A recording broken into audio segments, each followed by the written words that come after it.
2026 में सावन के सोमवार को 17 तारीख को बाबा की ये शिवरात्रि फिर पड़ रही है, वापिस नागपंचमी पड़ रही है, वापिस नागपंचमी पड़ रही है। सावन के सोमवार पर पड़ने वाली नागपंचमी को निधि पंचमी कहा जाता है, नील निधि पंचमी। भले वो नागपंचमी है पर वो इतनी निधि दे देती है। क्यों कहते हैं महाराज, आपने देखा होगा चंद्र ग्रहण सूर्य ग्रहण होते हैं तो लोग शंकर जी के मंदिर में बैठकर तप करते थे, अघोरी तप करते थे, साधना तप करते थे। अब ये संसार का मनुष्य कोई अघोरी तो है, संसार का मनुष्य अघोर व्रत को धारण करता नहीं। संसार का मनुष्य तो बेचारा घर में डूबा रहता है, परिवार में डूबा रहता है, काम में डूबा रहता है। तो इसको निधि कैसे प्राप्त हो, इसको वो हीरा कैसे मिल जाए, इसको वो फल कैसे मिल जाए, तो उसके लिए स्वयं देवादिदेव महादेव की कथा करती है, स्कंद पुराण वर्णन करती है, शिव पुराण वर्णन करती है। सावन के महीने में जब सोमवार पड़े, सोमवार के दिन नागपंचमी पड़े, नागपंचमी के दिन जो नील पुष्प भगवान शिव को कमल का समर्पित कर देता है और उसी कमल के पुष्प को नील निधि के रूप में लेकर आ जाता है, उसके पास में कभी जिंदगी में ना अष्ट सिद्धि की कमी होती है ना नवनिधि की कमी होती है। उसका वैभव। जितने संसार के लोग कर्जे में, भले तुम्हारा बैंक का कर्जा हो, लोन का कर्जा हो, चाहे तुमने दुनिया में कहीं से भी कर्जा ले रखा हो, एक बार अभी 17 अगस्त को पड़ेगी, सोमवार को नागपंचमी 17 अगस्त, 33 वर्ष में ये 7वीं बार आ रही, बहुत रुक रुक के आती है सोमवार के, बहुत रुक, और ना जाने फिर अगला योग कब लगेगा। अगर मौका मिला है कब। और हमने यहां तक कहा यदि कमल का पुष्प ना मिले तो एक महाराज जी एक पुष्प होता है नीले कलर का, शंख जैसा होता है, जो शिव जी को बड़ा प्रिय है। क्या बोलते हैं उसको, शंख पुष्पी, क्या नीले कलर का होता है। अभी तो यहाँ पर है नहीं, हम प्रयास करेंगे आपको उसका दर्शन कराएं। चढ़ाए लाओ। अगर मान लो तुम्हें नील कमल ना मिले, नील कमल प्राप्त ना हो, कहीं सरोवर तालाब में अभी बहुत बारिश हो रही है, कहीं जाना नहीं, नील कमल नहीं मिल रहा है, तो ये नीला पुष्प अगर आपको मिल जाए, एक बार नील निधि के नाम से शिव को समर्पित करना और बाबा को समर्पित कर उसी को वापस लेकर आना। बाबा मेरे घर में अष्ट सिद्धि नव निधि निवास करे, कृपा करना। 1 साल के अंदर आप सब पत्र में लिखकर भेजोगे कि आपको किसी के दरवाजे पर हाथ फिराने की जरूरत नहीं पड़ेगी, भगवान जो वैभव देगा वो देखते बनेंगे। निधि कौन सा दिन है बोलो जरा, सावन के, जम के बोलो जरा, जम के बोलो, सावन के सोमवार पर यदि नाग पंचमी पड़े, फिर हमें ना तो तप करना है, ना साधना करना है, ना कोई उपवास, ना कोई। और एक और चीज बड़ी सुंदर लिखी है महाराज, नील निधि, ध्यान दीजिएगा। यदि डॉक्टर ने कह दिया तुम्हारे शरीर में कोई गठान है, बहुत बड़ा कोई रोग हो गया है, ये छूट नहीं रहा है, बहुत तकलीफ में पड़े हुए हो और मिट नहीं रहा, तब शिव जी के शिवलिंग पर एक दुर्वा का मुख हो जलाधारी की हो जहां से पानी बहता, बेलपत्री का डंडी का मुख हो जहां से जल बहता जलाधारी की हो, और 2 छोटी छोटी कटोरियों में यदि सावन महीने के सोमवार की नाग पंचमी पर अगर दूध चढ़ाया जाता है और उसको दूध चढ़ी हुई बेलपत्री और दुर्वा दोनों को लेकर आया जाता है। दुर्वा सुबह के समय द्वितीय दिवस में, जिस दिन चढ़ाओगे उस दिन द्वितीय दिवस में उसको सुबह सुबह चबाकर खा लीजिए, और बेलपत्री को जिस कक्ष में आप सोते हैं उस कक्ष में उसको रख लीजिए, कहीं पर भी, हमेशा के लिए। जो शरीर का रोग है वो धीरे धीरे मिटेगा ही, और 4 से 6 महीने के अंदर बड़े से बड़ा रोग सारी रिपोर्टें मिलाकर सामने। साधारण नहीं है सावन महीने का सोमवार उस दिन पड़ने वाली नागपंचमी। आप सबको तो साधुता है, आपकी बार 17 अगस्त को पड़ रही है और बाबा की कृपा से आपको ये कथा श्रवण करने को मिल गई नील निधि की। रोग वही है, कथा वही है, जल भी आप चढ़ा रहे हो, दूध भी आप चढ़ा रहे हो, बेलपत्र भी चढ़ा रहे हो, पर तरीके अलग है। बाबा जी कई लोग कहते हैं कि हम तो पहले भी जल चढ़ाते थे, हम तो पहले भी बेलपत्र चढ़ाते थे, आप लोग भी चढ़ाते थे, पहले भी जल, पहले भी बेलपत्र चढ़ाते थे, पहले भी पूजन करते थे, तो अब ऐसा क्या होने लगा कि अब लोग जल चढ़ाते हैं, अब लोग बेलपत्र चढ़ाते हैं और उनकी मनोकामना पूरी हो जाती है। हमको तो लग रहा था ऑनलाइन कथा है, पत्र नहीं आएंगे, पर यहां भी लोग पत्र लिया है। बाबा देता तो है, शिव कृपा तो करता। तो पहले भी लोग जल चढ़ाते थे, पहले भी मंदिर जाते थे, फिर आज के जमाने में ऐसा लोग कहते हैं सियोर वाले बाबा ने, पंडित प्रदीप मिश्रा जी ने ऐसा क्या कर दिया जो दुनिया के लोगों के काम होने लगे। हुआ कुछ नहीं, डॉक्टर पहले तुम क्या करते थे, मेडिकल से दवाई लाते थे, डायरेक्ट खा लेते थे, डॉक्टर के पास नहीं जाते थे पैसा बचाने के चक्कर में।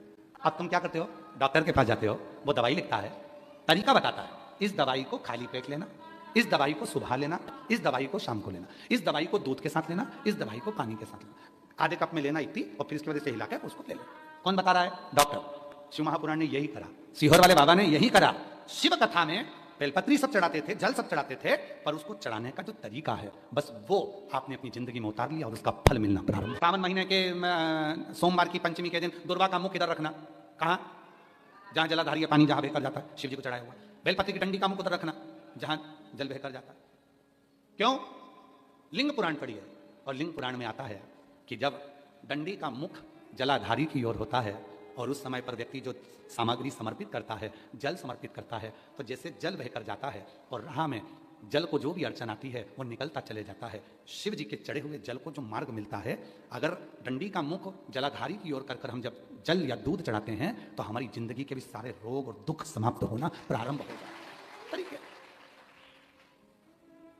33 वर्ष में 6 बार आई है सावन के सोमवार को नागपंचमी। पहली आई 96 में, दूसरी आई 99 में, तीसरी आई 12 में, 2012 में, फिर आई 2019 में, फिर आई 2023 में और बाबा की कृपा से अब आई 2026 में। 17 अगस्त को पड़ेगी सावन के महीने में जो सोमवार है, उस दिन नागपंचमी। उस दिन नील निधि का प्रयोग करिए। आप कितने भी, हम तो यहां तक कहेंगे जितने ठेले चलाने वाले, जितने भी हैं जो कहीं ना कहीं किसी ना किसी रूप में कर्ज में डूबे, परेशान है, दुकान नहीं चल रही, व्यापार नहीं चल रहा, परेशानी हो गई, कोई ने जमीन पर कब्जा कर लिया, कोई ने कुछ कर लिया, कोई ने कुछ कर लिया, जितने हैं सब करो। और एक नील पुष्प, नील कमल के भाव से, नीला कमल मिल जाए तो ठीक है, नहीं मिले तो नील पुष्प जो अभी दर्शन कराया बाबा जी बोले काशी में तो ये बहुत ज्यादा मात्रा में मिलता है और लोग शिव जी को समर्पित कर उस नील पुष्प समर्पित। अगर भोले बाबा का सहारा न होता यहाँ में कोई हमारा, अगर है तो उसका सहारा है, उसका सहारा। के बच्चे एजुकेशन कर रहे हैं, पढ़ाई कर रहे हैं, कंपटीशन एग्जाम दे रहे हैं और उन बच्चों का सिलेक्शन नहीं हो रहा, ठीक है। पर जितने बच्चे करेंगे वो हमको पत्र जरूर लिखेंगे कि तुम्हारा हुआ कि नहीं। काशी से बोलकर जा रहे हैं। और ये कथा केवल सीओर वाला बाबा नहीं बाँच रहा, ये कथा स्वयं विश्वनाथ बाँचने के लिए आए। जितने शब्द होंगे सारे विश्वनाथ जी के होंगे। जितने बच्चे एजुकेशन कर रहे हैं और जितने बच्चे कंपटीशन एग्जाम दे रहे हैं, रिजल्ट नहीं आ रहा, 1 नंबर से, आधे नंबर से, 1.5 नंबर से, 2 नंबर से रह जा रहे हो, तो प्रयास करो। सावन के महीने के सोमवार, सोमवार की नागपंचमी के दिन, सोमवार की नागपंचमी के दिन लाल चंदन बाजार में होता है, लाल चंदन, उस लाल चंदन का लेपन घिस लो। उसको घिसकर बेलपत्री की दोनों पत्तियों में, नीचे वाली दोनों पत्तियों में उस लाल चंदन का लेपन करिए। बेलपत्री के नीचे वाली दोनों पत्तियों में लाल चंदन का लेपन करिए और ऊपर वाले पत्ते पर केवल लच्छा, लच्छा किसको बोलते हैं यहाँ पर, क्या बोलते हैं, नाड़ा, लच्छा क्या बोलते हैं, मौली, लच्छा, नाड़ा जो भी है, वो बीच वाली पत्ती पर रखकर देव अधिदेव महादेव को समर्पित कर दीजिए और बाबा पर 1 लोटा जल चढ़ा दो। शिव जी से प्रार्थना कर बेलपत्री वहीं छोड़ो, लच्छा लेकर आ जाओ और अपने हाथ में या अपने कमरे में उसको संभाल कर रखो। जब तुम्हारा विल पावर कमजोर हो, जब तुम्हें लगे कि मुझे ये कंपटीशन एग्जाम निकालना है, उस समय पर भले एग्जाम में तुम्हें बांध कर नहीं जाने दें, पर उसके पहले तक भी तुम्हारे शरीर के पास में वो लच्छा होना चाहिए। फिर भले उतार कर जाओ, एग्जाम देकर आओ, फिर पत्र इस व्यासपीठ पर तुम्हारा जरूर होगा। कारण नहीं है, सावन के महीने के सोमवार को पड़ने वाली शिव नाग पंचमी को नील निधि पंचमी कहते हैं। उस नील निधि का मतलब है सारी सिद्धियां एक ही निधि में प्राप्त हो जाती है। और हम तो बाबा के भरोसे चलते चल। शिव पुराण कह रही है, भगवान शंकर का चरित्र कराए। वो व्यक्ति पंचकेशव के दर्शन कर गया, विश्वनाथ जी का दर्शन नहीं किया तो भी निंदा में डूबा रहा। आखिरी में विश्वनाथ जी ने उसको देखा कि ये साधारण मनुष्य नहीं है, स्वयं नारायण का उपासक है, नारायण उसके लिए आए, ये मुझे मानता है इसलिए तुम्हारी ओर नहीं जा पाया, क्षमा करो इसकी गलती को। आप गले से लगाओ। शिव शिव है, शंकर शंकर है, और जिसके दिल में शिव होता है ना, वो कहीं ना कहीं क्षमा की मूर्ति होता है। क्षमा की, आप देखिए अभी जंतर मंतर पर कितना आंदोलन हुआ, उसमें कितनी कितनी गालियां दी गई। उसके बाद भी हमारे भारत सरकार के यशस्वी प्रधानमंत्री जी ने, नरेंद्र भाई मोदी जी ने सबको क्षमा की, क्योंकि शिव क्षमा की मूर्ति। जिसके दिल में शिव है ना, वो क्षमा तुरंत देता है। ठीक है, हो गया ना गलती, जान दो, आग लगे बस्ती में, अपन रहो मस्ती में, क्या किसको रोई है, चादर तान के सोई है, क्या उसके लिए रोना, बार बार विचार करना।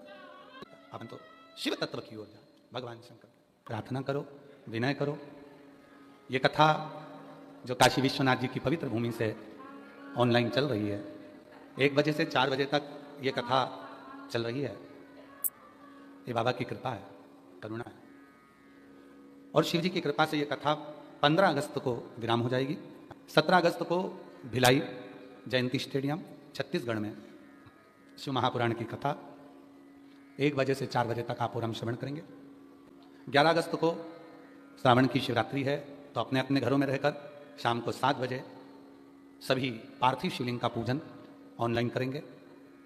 हम बाबा जी से भी निवेदन करेंगे कि आप और आप भी साथ में रहकर ऑनलाइन पार्थिव पूजन में सम्मिलित हों, यजमान परिवार भी सम्मिलित होके। तो इस पार्थिव पूजन को यहीं से बाबा की इस पवित्र काशी विश्वनाथ जी की धरा से ऑनलाइन पूरा विश्व करेगा।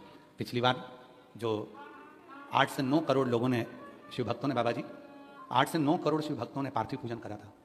अब की बार विश्वास कहता है कि 12 से 15 करोड़ शिव भक्त बाबा का ये पार्थिव पवित्र आनंदमय लीलाओं को श्रवण करेंगे। हृदय से बाबा को अपने मन का भाव कहिए। महादेव भगवान शिव घरदानी, त्रिकालदर्शी, कैलाशी, अविनाशी, भगवान विश्वनाथ की ये पवित्र कथा कह रही। पंच केशव हैं जिनकी यात्रा काशी के लोग करते हैं, बाहर से आए हुए सभी भक्त करते हैं। इन पंच केशव के दर्शन करने के बाद भले आप नारायण को मानते हो, राम को मानते हो, कृष्ण को मानते हो, शिव को मानते हो, पर पंच केशव के दर्शन के बाद बाबा विश्वनाथ के दर्शन बहुत जरूरी है। अंतिम सिग्नेचर मेरे बाबा के ही हैं। क्या कर्म करा, क्या करा, ये अंतिम सिग्नेचर मेरे शिव के देश है। शिव क्या ना पड़ा, पर मनुष्य के हृदय में भरोसा होता है, विश्वास होता है, मनुष्य सब कुछ प्राप्त कर लेता है। सब कुछ क्या नहीं देता शिव। कहते हैं कि पंच केशव का दर्शन कर कर, विश्वनाथ जी का दर्शन कर कर क्या मिल जाता है। हम कहते हैं सब कुछ मिलेगा, पर साथ में अगर आपने कुछ भी नहीं करा तो भी 5 बार काशी काशी काशी काशी बोल लेने से भी सब कुछ प्राप्त हो जाता है। सब कुछ क्या ना मिल सकता। जब एक वेश्या के लिए, नर्तकी के लिए शिव अपना कैलाश छोड़कर आ सकते हैं। स्कंद पुराण अवंतिका खंड, और स्कंद पुराण के अवंतिका खंड में महानंदा नाम की एक वैश्या का चरित्र आता है, जो अपने वैश्यालय में नृत्य करती थी, नर्तकी थी। वो अपने स्थान पर नृत्य का कार्य करती। अवंतिका खंड स्कंद पुराण। महानंदा सुंदर बहुत थी, इतनी सुंदर थी कि पूरे जितने सेठ थे, जितने पुरुष थे, वो सब उसी के वेश्यालय में मिलते थे। पूरे जितने सेठ सब वहीं मिलते। वेश्यालय में जब नृत्य करने जाती थी तो उससे पहले शंकर जी का भजन करती थी। आप सबको मालूम है ना कि शिव जी को अगर तपस्या से नहीं पाया जा सकता, शिव जी को साधना से नहीं पाया जा सकता, शिव जी को व्रत से नहीं पाया जा सकता, शिव जी को उपासना से नहीं पाया जा सकता, शिव जी को यदि पूजन से नहीं पाया जा सकता, शिव जी को अखंड तप से नहीं प्राप्त किया जा सकता, तो शिव जी को 2 चीजों से प्राप्त किया जा सकता। एक, शिव जी के सामने खड़े होकर अलमस्त होकर नृत्य करने पर, और दूसरा शिव जी के प्रांगण में मधुर भजन गाने पर भगवान प्राप्त कर। मधुर। कई लोग, कैसरवाणी जी, कई लोग हमसे कहते हैं गुरु जी आपकी कथा में इतने सारे लोग आते हैं, लाखों लोग आते हैं और सब भजन में नाचने लगते हैं, आप उनको रोकते नहीं हो। हमने कहा जब तप से, साधना से, व्रत से, उपास से, तपस्या से, सारे नियम से शिव ना मिले, तब उन शिव को केवल उनके मंदिर में एक बार बड़े प्रेम से नृत्य की मुद्रा में शिव को प्राप्त करा जा सकता है और भगवान शंकर के भजन गाकर प्राप्त किया जा सकता है। यह केसरवाणी जी, ये शिव तत्व की प्रधानता, शिव तत्व की प्रधानता, समृद्धि, इसको प्राप्ति। महानंदा अवंतिका खंड में वर्णन आता है स्कंद पुराण में। महानंदा एक अपने नृत्य से मनुष्य को रिझाती है, पुरुषों को रिझाती है। ढेर पुरुष उसके यहां चले जाते, ढेर पुरुष, भीड़ लगी रहती। पर वो महानंदा शिव की साधक थी। दुनिया के सामने नाचने से पहले वो शिव के सामने नृत्य करती। उसके यहां पर शिवलिंग नहीं था, पर दिल में शिव है। अभी हमने आज तक वालों ने एक प्रश्न किया था, क्या शिव ईशान कोण में रहते हैं? आज तक का एक कार्यक्रम था वो अवंतिकापुरी उज्जैनी में, बाबा जी, तो उन्होंने प्रश्न किया था क्या ईशान कोण में ही शिव रहते हैं? ईशान कोण में? तब हमने कहा था कोई शिव जी से पूछे कि वो कहां रहते हैं। शिव ईशान, उत्तर, दक्षिण, पूरा पश्चिम नहीं। शिव जो उसे पुकारता है उसके दिल में निवास करते हैं, भोले के मन में भोला, वो हृदय में निवास कर रहा होता है, उसको दिखाना नहीं है, वो मन में है। अगर आज आप लोगों के मन में शंकर नहीं होते तो विश्वनाथ की कथा में आपके जजमान बन पाते नवरत्न? सूचना तो केवल चतुर्वेदी जी और अंबाला वालों को थी, क्या नाम उनका, मुदगल जी को। फिर धीरे धीरे धीरे धीरे आप नहीं जुड़े हो। भोले बाबा ने कहा विश्वनाथ जी ने, मेरा बेटा वो भी रह गया, पकड़ो इसको, लाओ इनको। और विश्वनाथ जी से आपको भी हम साधु देंगे, और एक और विश्वनाथ जी से जुड़े हैं उषा अग्रवाल जी, उनको भी साधुवा देंगे। ये बाबा ने कृपा करी है, उषा अग्रवाल जी आपको भी, और माननीय श्रवण कुमार मिंटू भैया आपको। कहीं शिव जी की कृपा, उसकी कृपा बिना कुछ नहीं हो सकता। शुरू में बाबा जी ने एक बात कही थी, आपने सुनी होगी, कि ये विश्वनाथ की धरा है, यहां उसकी आज्ञा के बिना तो आप जजमान भी नहीं बन सकते। ये उसकी आज्ञा के बिना यहाँ कथा भी नहीं हो सकती। ये उसकी, हाँ, नंदा वैश्या है, नर्तकी है, पर नाचने जाने से पहले, सभा मंडप में पहुंचने से पहले वो महादेव के लिए नाचती है। घुंघरू बांधती है तो शिव से कहती है, ये घुंघरू में तेरे लिए बांध रहे। सत्संग ने मेरी बात चला, सतगुरु ने मेरी कीनी रे सगाई, और भोले को बुला के मेरी डोली सजवा दो, शिव शंकर को बुला के मेरी डोली उठवा दो, मुझे भोले बाबा की दुल्हन। जितने आस्था चैनल पर कथा सुन रहे हैं, जितने फेसबुक यूट्यूब पर कथा श्रवण कर रहे हैं, जितने सोशल मीडिया पर कथा सुन रहे हैं, सावन के महीने में बाबा की इस एकादशी के दिन से जो कथा प्रारंभ हुई है, 7 दिन की कथा में एक एक दिन तुम्हारा विश्वनाथ जी से फेरा हो रहा है। भावर हो रही है और पक्का है 7 दिन के बाद में आप विश्वनाथ के और विश्वनाथ आया बुलाया मेरे बाबा ने, अरे ओ सियोर वाला चल आ, फेरे डलवा। अभी 7 दिन के फेरे हैं। आपको मालूम है रुक्मणी जी का सबसे पहला विवाह में रुक्मणी जी के 3 विवाह हुए थे। रुक्मणी जी के कितने विवाह हुए? भगवान कृष्ण के साथ 3 विवाह रुक्मणी के हुए। पहला विवाह रुक्मणी का पत्र लिखा, 7 श्लोक लिखे, हर श्लोक से रुक्मणी जी ने भगवान कृष्ण के साथ दिल का बुद्धि का फेरा लगा दिया। पहला विवाह रुक्मणी का, मन से भावर ले ली, मैं तुम्हारी तुम मेरी। दूसरा विवाह रुक्मणी जी का भगवान कृष्ण के साथ, जब भगवान रुक्मणी का हरण करके लेकर गए, इसको राक्षसी विवाह कहते हैं। आज भी हमारे मध्य प्रदेश में ये विवाह होता है। फागुन के महीने में फगुरिया का उत्सव होता है जिसमें ये विवाह आज भी होता है। भगवान रुक्मणी को लेकर चले गए। और तीसरा विवाह रुक्मणी जी का, रुक्मणी का तीसरा विवाह जब द्वारकापुरी में पहुंची तब रुक्मणी जी ने मंगल विवाह किया। तो आज आपका जो विवाह होने जा रहा है, जितने बाबा की इस विश्वनाथ जी की पवित्र कथा को जितने सुन रहे हैं आस्था चैनल पर, फेसबुक यूट्यूब पर, जितने पंडाल में बैठकर सुन रहे हो, आज से तुम्हारा विवाह चालू हो गया। हल्दी लग गई, मंडप लग गया, सब कुछ लग गया, गुरु भी आ गया, फेरा डलना प्रारंभ हो गया। आज से गुरु को बुला के मेरे फेरे 7 दिन के 7 फेरे हैं। एक एक फेरा कंप्लीट होता चले जाएगा, विवाह होता चले जाएगा। तुम उस विश्वनाथ जी के होगे, विश्वनाथ तुम्हारा होगा। अब जब जिसके साथ फेरे लगाओगे तो तुम्हारी जिंदगी के सारे दुख, सारे कष्ट, पत्नी फेरे लगाती है पति के साथ तो पत्नी का पूरा भार उसके पति पर होता है। पति पर लेकर जा रहा है, तुम दहेज दिया, तुम्हें संभालना तुम है पति, तुम पति हो। हम शिव जी को पशुपति कहते हैं। सारा भार उसका, विवाह होते से ही तुम्हारा सारा भार उसका हो जाएगा। इसलिए शिव महापुराण की कथा सुनने वाले का सारा भार शंकर जी का हो जाता है, क्योंकि 7 दिन में भावर ही हो जाती है, फेरे हो जाते हैं, भावर हो जाते हैं। और कई लोग कहते हैं गुरु जी आपने ऐसा कहा, और जहां 5 दिन की कथा होती है वहां 7 भावर का क्या होगा? 2 रह जाती है तो विश्वनाथ में हो जाती है। अगर रे भी गई है तो 2 यहाँ होगा। हृदय से, प्रेम से, ये आत्मा से परमात्मा का मिलन है महाराज।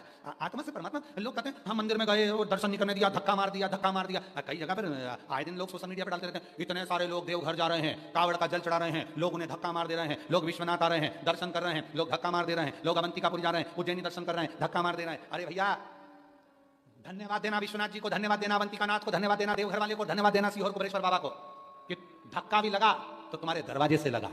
और ये धक्का अगर एक बार लग जाता है तो फिर कहीं खड्डे में गिरते नहीं हो। धक्का लगा, अरे तुम्हारी गाड़ी खड्डे में पड़ गई, तुम्हारी गाड़ी कीचड़ में फंस गई, तुम्हारी गाड़ी कहीं खड्डे में उलझ गई, 4 व्हीलर गाड़ी, 2 व्हीलर गाड़ी खड्डे में फंस गई। अब उसको कैसे निकालोगे? निकाल ले, धक्का मत लगाना। कसम है तेरे को, कसम तेरी पड़ोसन की, अगर तुम धक्का लगाए, धक्का मत लगा। गाड़ी कीचड़ में फंस गई, गाड़ी खड्डे में फंस गई, धक्का मत लगा। तेरी पड़ोसन की कसम है तेरे को, मत लगा धक्का। निकाल के बता, चल अब तो धीरे से कह दे, ए निकल जा, निकलेगी। तुम उंगली लगाकर धीरे से निकालोगे, निकलेगी। गांव के लोग आकर कहेंगे जम के धक्का लगाओ, निकल जाएगी। बस विश्वनाथ जी भी यही कहते हैं, मेरे पास आओ, एक बार धक्का लगाऊंगा, कीचड़ से बाहर, खड्डे से बाहर, दुख से बाहर, तकलीफों से बाहर। लगाओ धक्का, हार हार लगाया धक्का जम के। हमारे सतुआ बाबा जी बहुत अच्छी तरह से बोलते हैं, नमः पार्वती।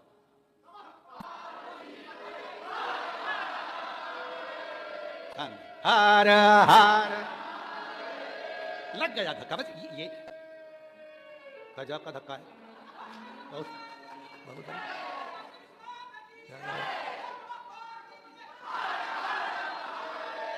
अरे तो तुम सबको देख के तो ऐसा लग रहा है जैसे धक्के के साथ में गाड़ी को टोचन भी किया जाता है।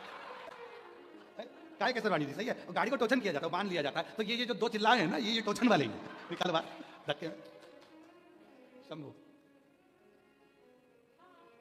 और तेरी कृपा का क्या है भरोसा, अब किस पर। स्कंद पुराण कहता है महानंदा ने जितना नृत्य किया, पहले पुरुषों के सामने नृत्य करने से पहले वो महादेव का जब घुंघरू बांधती थी तो शिव से कहती थी मैं तुम्हारे लिए नाच रही हूं, तुझे में रब दिखता है यारा, मैं क्या करूं, हर एक में शिव दिखता है यारा, मैं क्या करूं। सब एक दिन महानंदा अपने नृत्य को करती और भ्रमण पर चली जाती, घूमने जाती। पार्वती जी को एक दिन स्मरण आया कि ये महानंदा है कौन। कुछ देर के लिए मेरे भोले बाबा एकांत में जाकर बैठ जाते हैं, मौन हो जाते, चुप होकर बैठ जाते। क्या देखते हैं? विजया ने कहा कि महानंदा एक वैश्या है, नर्तकी है, और नर्तकी है, नृत्य करती है, शिव जी का ध्यान उनकी ओर रहता है। अब कौन समझाए विजया को, जहां साधना फीकी पड़ जाए, जहां पर उपास फीके पड़ जाए, जहां भगवत भजन फीका पड़ जाए वहां नृत्य और भजन ही सार्थक हो सकता है। नृत्य भजन। महाराज जी एक जगह प्रवचन में हम सुन रहे थे, एक महाराज जी कह रहे थे कि महिलाएं, माताएं, इनको ज्यादा भजन करना पड़ता है क्योंकि रजो धर्म से होती हैं और ऐसा होता है वैसा होता है। सारा दोष उन्होंने माताओं पर मर दिया। प्रवचन में हम सुन रहे थे, हमारा मन नहीं रहा। हमने कहा माताओं के बराबर कोई पुण्य करने वाला संसार में नहीं है। वो कुछ नहीं करती, एकादशी, प्रदोष, द्वादशी या अपने घर में साल भर में 8-10 बार भजन कर लेती है, भगवान के भजन करवा लेती है, भजन करवाती है और खुद भी करती है। उतनी देर में उसके सारे जितने भी संचित पाप हैं पूरे कुल के, वो भजन कराकर पूरे कुल के पापों को धो देती है, धो देते।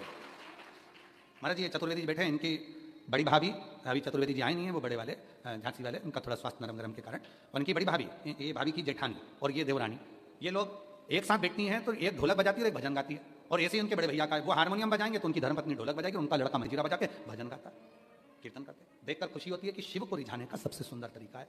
और हमारे कुबेरेश्वर धाम पर सीहोर में हम निवेदन करेंगे, जितनी भी लोग कुबेरेश्वर धाम की भूमि पर आया करें, अगर आप अपने घर से आ रहे हो, गाड़ी लेकर आ रहे हो, तो आपसे निवेदन है 4 जोड़ मंजीरे और 1 ढोलक साथ लेकर आया करो। पूरे कुबेरेश्वर धाम में कहीं पर भी बैठ गए और 15 मिनट आधा घंटा भगवान का जो भजन गाना है गाया करो, उससे आपके जीवन के सारे दुख अपने आप समाप्त होते चले।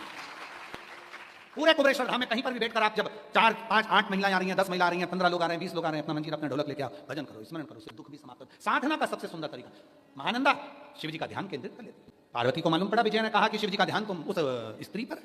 पार्वती जी बोलती हैं शिव जी और स्त्री पर ध्यान देंगे, हो नहीं सकता, हो नहीं सकता। पर कई बार जो ये बेस्ट फ्रेंड होती है ना, ये कहीं ना कहीं कुछ ऐसा बोल देती हैं जिससे मन में थोड़ी विचलितता हो जाती है।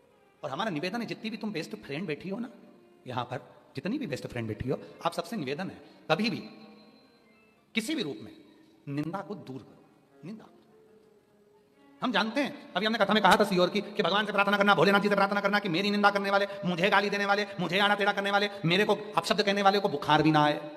भोलेनाथ जी से हमने अभी कथा में कहा था कि शिव जी से प्रार्थना करना, हमारी निंदा करने वाले को बीमार मत करना। अगर वो बीमार हो जाएगा तो निंदा कौन करेगा, और वो निंदा नहीं करेगा तो हमें बुखार आ जाएगा।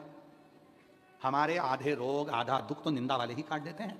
इसलिए भगवान से प्रार्थना करो कि कोई अपशब्द बोले, गाली दे, आड़ा टेढ़ा बोले। हमें जब कई लोग अपने अपने व्हाट्सएप पे या अपने अपने फेसबुक पर जब सीहोर वाले बाबा का फोटो लगाकर जब आड़ा टेढ़ा लिखते हैं ना, तो सबसे ज्यादा खुशी हमको होती है। और हम कुबेरेश्वर धाम पर जाकर 2 लोटा जल चढ़ाते हैं। बाबा कितने अच्छे लोगों को रख रखा है जो दिन भर बैठकर मेरा मेल धोते रहते हैं, तो मुझे कम से कम वहां जाने पर कुछ बोलना तो नहीं पड़ेगा, मेरी सारी गवाही यही दे देंगे, सारी गवाही दे देंगे। निंदा करे कर देंगे, भगवान करे उनको खूब जीवित रखे। वो एक ट्रक के पीछे पड़ा था बाबा जी, हमने ट्रक के पीछे लिखा था, तुमने भी पढ़ा होगा, निंदा करने वाले, चुगली करने वाले खूब जियो। हाँ, निंदा करने वाले खूब जिए, चुगली करने वाले खूब जिए, बुराई करने वाले खूब जिए, और जब तुम्हारा बुढ़ापा आए तो तुम्हारे छोरा छोरी ही तुम्हारा खून पिए। ये हमने ट्रक के पढ़ा था, पीछे ट्रक के पीछे लिखा था, वकील साहब ट्रक के पीछे लिखा। शायद तुम लोगों ने भी पढ़ा होगा। हाँ, पढ़ा है। हाँ, तो सही गुरु के चले हो फिर तो, पढ़े सही जगह। अब विजय ने कह दिया शिव जी का ध्यान तो उस नर्तकी पर है और महानंदा पर। हाँ, महानंदा नृत्य करती, नृत्य करती। आज भोले बाबा से उस महानंदा ने कहा, बाबा इतने दिन से मैं नृत्य कर रही हूं, पुरुषों को रिझाया, पर तू कभी नहीं आया। बाबा एक बार अपनी बेटी से मिलने तो आना। पूत कपूत सुने हैं परना, माता सुनी माता। बेटा बेटी कैसे भी हो सकते हैं, पर माँ बाप बुरे थोड़ी ना हो सकते। माना मैं वेश्या, माना मैं नृत्य क्यों, पुरुषों को रिझा लेती हूं, पर एक दिन तो अपनी बेटी से मिलने आओ। आज मेरा बाबा भोलेनाथ, अवंतिका नाथ, सुंदर रूप रखकर, सेठ बनकर बाबा चल दिए। उस रूप का दर्शन कभी मौका लगे, पुरानी गीता प्रेस गोरखपुर की पुस्तिकाएं निकालिएगा, शिव पुराण पुरानी, राम कथा पुरानी, रामचरितमानस, विष्णु पुराण निकालना। उस चित्र का दर्शन आपको गीता प्रेस गोरखपुर में मिलेगा। शंकर जी के कानों में यहाँ मुर्की है और उसमें मोती लटक रहा। कभी आपने अगर दर्शन करा हो गीता प्रेस गोरखपुर की पुरानी पुराणों में, उसमें यहाँ कल्याण में भी ऐसे फोटो आते हैं, उसमें यहाँ मुर्की है शिव जी के और उसमें मोती लटक रहा। कोई पूछे कि गीता प्रेस गोरखपुर पर यह चित्र बनाया गया था, चित्र कौन सा है, तो ये चित्र है स्कंद पुराण के अवंतिका खंड का, जब महानंदा के दरवाजे पर भगवान देव अधिदेव महादेव कानों में मुर्की पहनकर मोती लटक रहा है और मेरा वो घरदानी आनंद में श्रृंगार कर कर पहुंचे। पहचानी नहीं महानंदा, महानंदा नहीं पहचानी। सब पैसे लुटा रहे थे, मेरे महादेव क्या देते, महानंदा ये ले, ये शिवलिंग है, तेरे पास पूजन के लिए नहीं था, किसी ने नहीं दिया था। सब कहते हैं कि तू ऐसी है तो पूजन नहीं कर सकती, आज मैं तुझे देकर जा रहा हूं, इस शिवलिंग को संभालना। महानंदा, महानंदा ने कहा सेठ जी आपके पास ये शिवलिंग कहां से गया, और आज तो आपने मेरे को जीवन की सबसे बड़ी पूंजी दे दी। ये शिवलिंग आज तक मेरे पास नहीं था। सब मना करते थे, सारे मना करते थे कि तू वैश्या होकर शिव जी की पूजन करेगी, तू नर्तकी होकर शिव जी की पूजन करेगी। आपने मुझे शिवलिंग दे दिया। सेठ के वेश में महादेव ने शिवलिंग दे दिया, रख पूजन कर, साधना कर। अब तो महानंदा उसी शिवलिंग के सामने नृत्य करती। समय आया एक दिन, आसपास के लोगों ने देखा कि यह वेश्या का तो परचम सब दूर हो रहा है, तो उसने पड़ोसियों ने वेश्या के घर में आग लगा दी। वेश्या के घर में आग, उस नर्तकी के घर में, महानंदा के घर में, अवंती का खंड कहता है स्कंद पुराण का, उस महानंदा के घर में आग लगा दी। आग लगी, वैश्या गई थी कहीं जल को लेने के लिए, आई, धड़कता हुआ अपना आंगन देखा, रोने लगी। रुदन इस बात का नहीं था कि घर जल गया, रुदन इस बात का था कि अंदर मेरा महाकाल जल रहा था, शिव जल रहा, शिवलिंग अंदर था। शिवलिंग भागी, गांव के लोगों ने पकड़ लिया, पागल हो गई, इतनी सुंदर तेरी काया जल के राख हो जाएगी, कितनी सुंदर तो दिखती है, अंदर जाएगी धड़क जाएगी, पूरी आग की भट्टी हो रहा है तेरा घर। महानंदा रुकती नहीं, महानंदा नहीं रुकी, मुझे जाने दो, विश्वनाथ मेरा है, मुझे जाने दो। लोग अपनी प्रॉपर्टी को कहते हैं ये प्लाट मेरा है, ये घर मेरा है, ये जमीन मेरी है। शिव का सच्चा भगत कहता है विश्वनाथ मेरा है। ऑब्जेक्शन है बाबा जी, कई लोग कमेंट से लिखते हैं, सीओर वाला बाबा कहता है महादेव मेरा, महादेव मेरा, महादेव मेरा, क्या केवल इनका है? तो तुम भी क्यों ना, तुम्हारा हम कौन मना कर रहे, तुम भी क्यों मेरा, तुम्हारा हम कौन मना कर रहे हैं?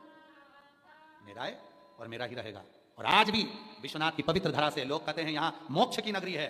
मेरे विश्वनाथ बाबा को इस व्यासपीठ से कहकर जाऊंगा, बाबा जिस दिन मेरे प्राण भी छूटे उस दिन तू मेरा ही रहना और मैं तेरा ही रहूं, इससे ज्यादा कुछ रहना, मैं तेरा रहूं। एक मंत्र दुनिया को दिया है, श्री शिवाय नमस्तुभ्यम, उस मंत्र के रूप में मेरा विश्वनाथ सदा रखना, सदा रखना। शरीर चले जाए पर वो मंत्र के रूप में वो विश्वनाथ रखेगा, उस मंत्र के, वो विश्वनाथ। अरे महानंदा कहती है मेरा शिव अंदर रह गया, अरे जाने दे, पत्थर का है, पत्थर का है, जाने दे। ये आंसू बह रहा है, लोग पकड़ रहे हैं, धधकता हुआ अग्नि का घर जल रहा है और महानंदा हाथ को छुड़ाती है, अंदर जलते हुए घर में प्रवेश कर जाती है। अगर वेश्या होती, नर्तकी होती तो काया बचाती, नर्तकी होती तो काया बचाती, नर्तकी होती तो शरीर बचाती। अरे मेरा सुंदर शरीर चले जाएगा, फिर मुझे कौन देखेगा, कौन पैसा देगा, मेरा घर कैसे चलेगा? काया नहीं बचाई। अब ना रोको ना, तुरंत बाबा एक बेलपत्र ऐसी दे दो, मैं जजमान बन जाऊं, एक बेलपत्र दे दो बस व्यासपीठ से। विश्वास, भरोसा, और वो महानंदा भरोसा करी, सब पकड़ रहे हैं। महानंदा ने काया नहीं देखी, उसको मालूम है कि काया तो जलेगी। लोग चिल्ला करते हैं महानंदा तेरी सुंदर काया जलकर राख हो जाएगी। महानंदा कहती है मैंने सुना है वो विश्वनाथ है, शमशान में रहता है, उसको मालूम है किस मुर्दे को कैसा जलाना है, किसको कैसा जलाना है उसको मालूम है, शमशान में रहता है।